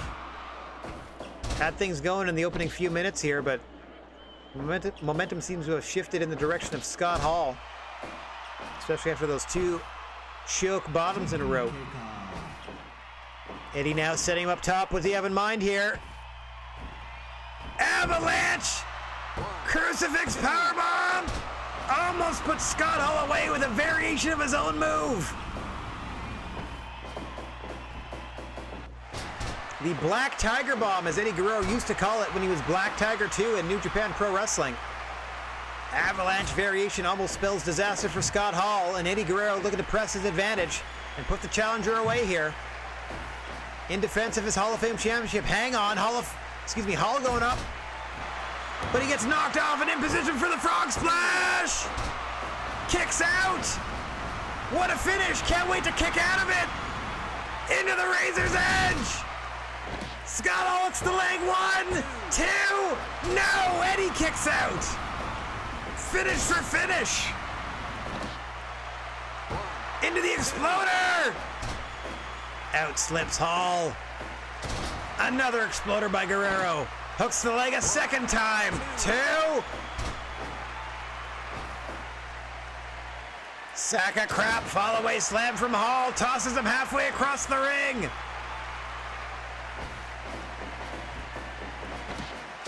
Into the choke slam off the ropes this time. Hall says this is it. Flips him over with a lariat. 2 in a row, softening him up for perhaps a second Razor's Edge. Eddie counters into a DDT. Drags him away from the ropes. Another huge fall-away slam from Hall. Both men laying it all out there in your main event of the evening. Eddie Guerrero's Hall of Fame title on the line, and away he goes. Springboarding over the ropes. Taking the fight to Hall on the floor. 1, uno, dos, tres. Tres amigos. From Eddie Guerrero. Into a black tiger bomb on the floor. Sit out style. Both men back in the ring, the only place this match can finish. Back and forth they go. Huge discus lariat from Hall. Another lariat.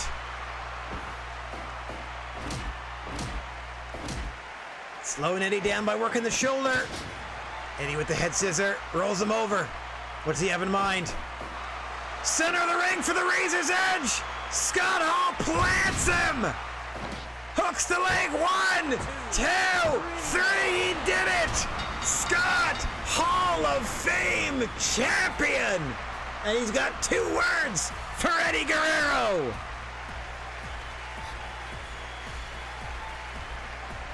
Yay, another happy ending. It's nice. Yeah, you're darn right that was a 5-star match. Heck yeah. Also, just like that and the Heartbreakers, 3 of the 4 members have individual titles. Like 2 are with the promotion and 2 are without. But still, just like that. Eddie Guerrero, unseated. Woo! Well, that felt pretty good. Well, we were able to, when Brody Lee passed away, in the GWA Generation 1, I think the New Japan champion at the time was Jay White, I think. And Brody Lee didn't work for the GWA then. Or sorry, the New Japan champion was Jay White. And so what I did was, I'm pretty sure I booked the 2 of them in a match and had, like, I didn't book it that way, but it turned out that Brody Lee won the New Japan title in his sort of celebration match. And now we have a new Hall of Fame champion, the Scott Hall of Fame, in a 5-star classic against Eddie Guerrero, who went down swinging in defeat. And that will do it for our show here. That was great. Hey, so wow, Heartbreaker's got a lot of belts now. Let's see. Month 8, everything's wrapped up. Just checking my text file real quick, and then we go back to the game and that event. How'd we do? Hangman hurt for 2 months. Okay. Probably his neck, if I had to guess. I'm just gonna put a note on his roster page. Adam Page. Asterix. Tab, injured 2 months. I don't know if they're gonna be the only injury. Okay, they are good. Ishii, Scott Hall. We returned the New Japan belts. We had almost 32,000 people there to watch Scott Hall win the Hall of Fame championship and solidify the Heartbreakers as a serious stable. We had new CMLL 6-person belts. Caristico was among them, I just noticed. Vincent is the Ring of Honor Junior. Sure, more trios champs. I don't know why so many federations are so eager to have these trios belts. They're a pain in the butt to book outside promotions here. Okay. The boom! It's a Tombra. They found somebody in Japan. I don't know who Hashi that is. L of New Japan was arrested for inciting violence. Is that El Desperado? Or isn't there like an El Fantasmo? I wonder if it's Despy. Toyo sales are booming thanks to the popularity of our wrestlers. Awesome. And that's it. Okay. Let me do my consultations. Oh, I can't consult with you anymore. You're hurt. But anybody underneath $5,000? Not anymore. Everybody gets at least $5,000. That's the new policy. And then I will check to see who wants still hurting for a raise. Well, I gotta give some people some time off here. As I've noticed. Hey Jeff, I gave you last month off. You'll be back in the ring again.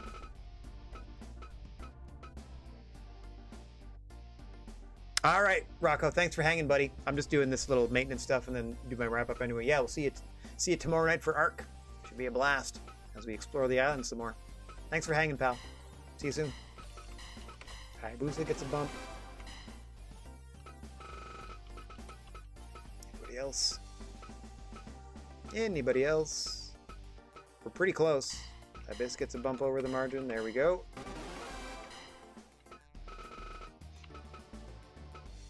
Hall's over already. Oh, Bison Smith. There you go, Pally. Welcome to the 5,000 year club that everybody's joining. Can't hurt, right? I got the money. I might as well pay my people. Luna. There we go.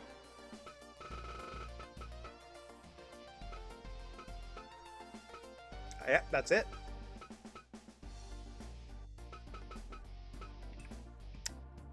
That says I have an uneven number of people.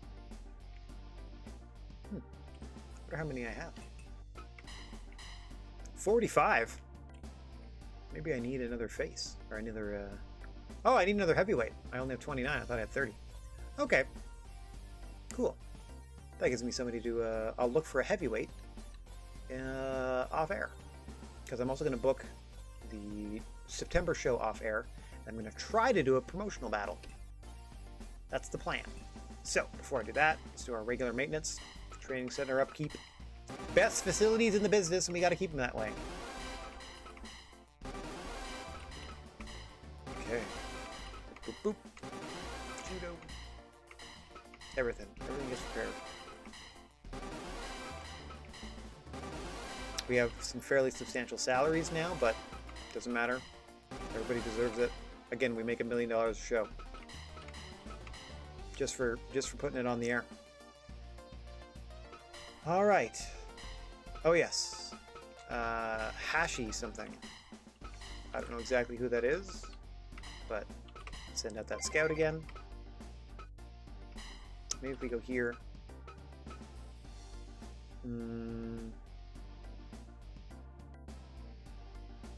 Shuji Ishikawa's free, huh? That's interesting.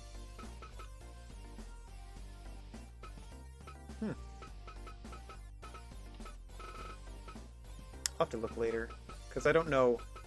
Because depending on which federation they're technically were a part of, I think they show up in that section of the free agent pool before you start sorting it by name or something.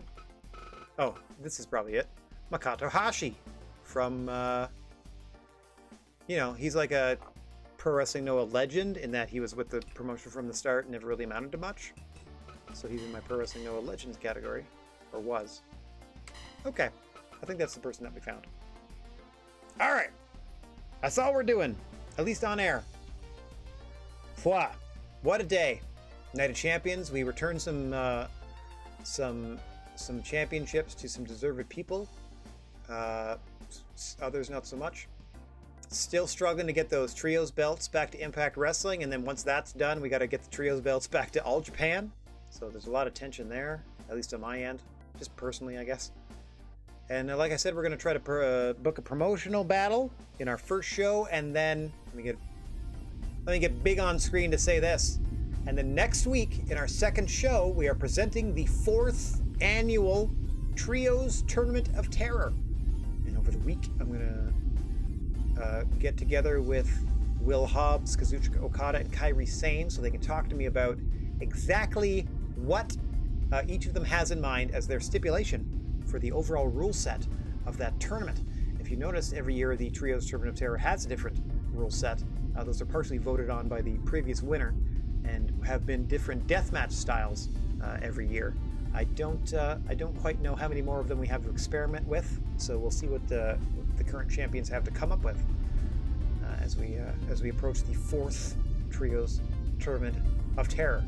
But before doing any of that, I would like to thank everyone for watching. No matter where or when you happen to be, I'm wishing everybody chill vibes and clear skies. If you find yourself in possession of a plethora of positive energy, please share it if you can spare it. And don't forget about your old pal, the Silent G, Rad Gnarly. I'm saying so long for now. We are going to be back on the air tomorrow night, that's Friday evening, at 7 p.m. Eastern Time, going to around midnight or so, to explore more of the island and get together with our usual gang of ding-dongs in Ark Survival Evolved. Until then, TTFN. Sheepy, if you're still in the chat, are you thumbs up for tomorrow or still on the fence about joining the team? Let's find somebody to send some love to on our way out of here. There we go. I don't know that I've ever rated Layla before, but let's do that. Just for funsies. All right. Ta-ta, y'all. Hopefully I'll see you tomorrow night for Ark. If not, enjoy your weekend. Bye.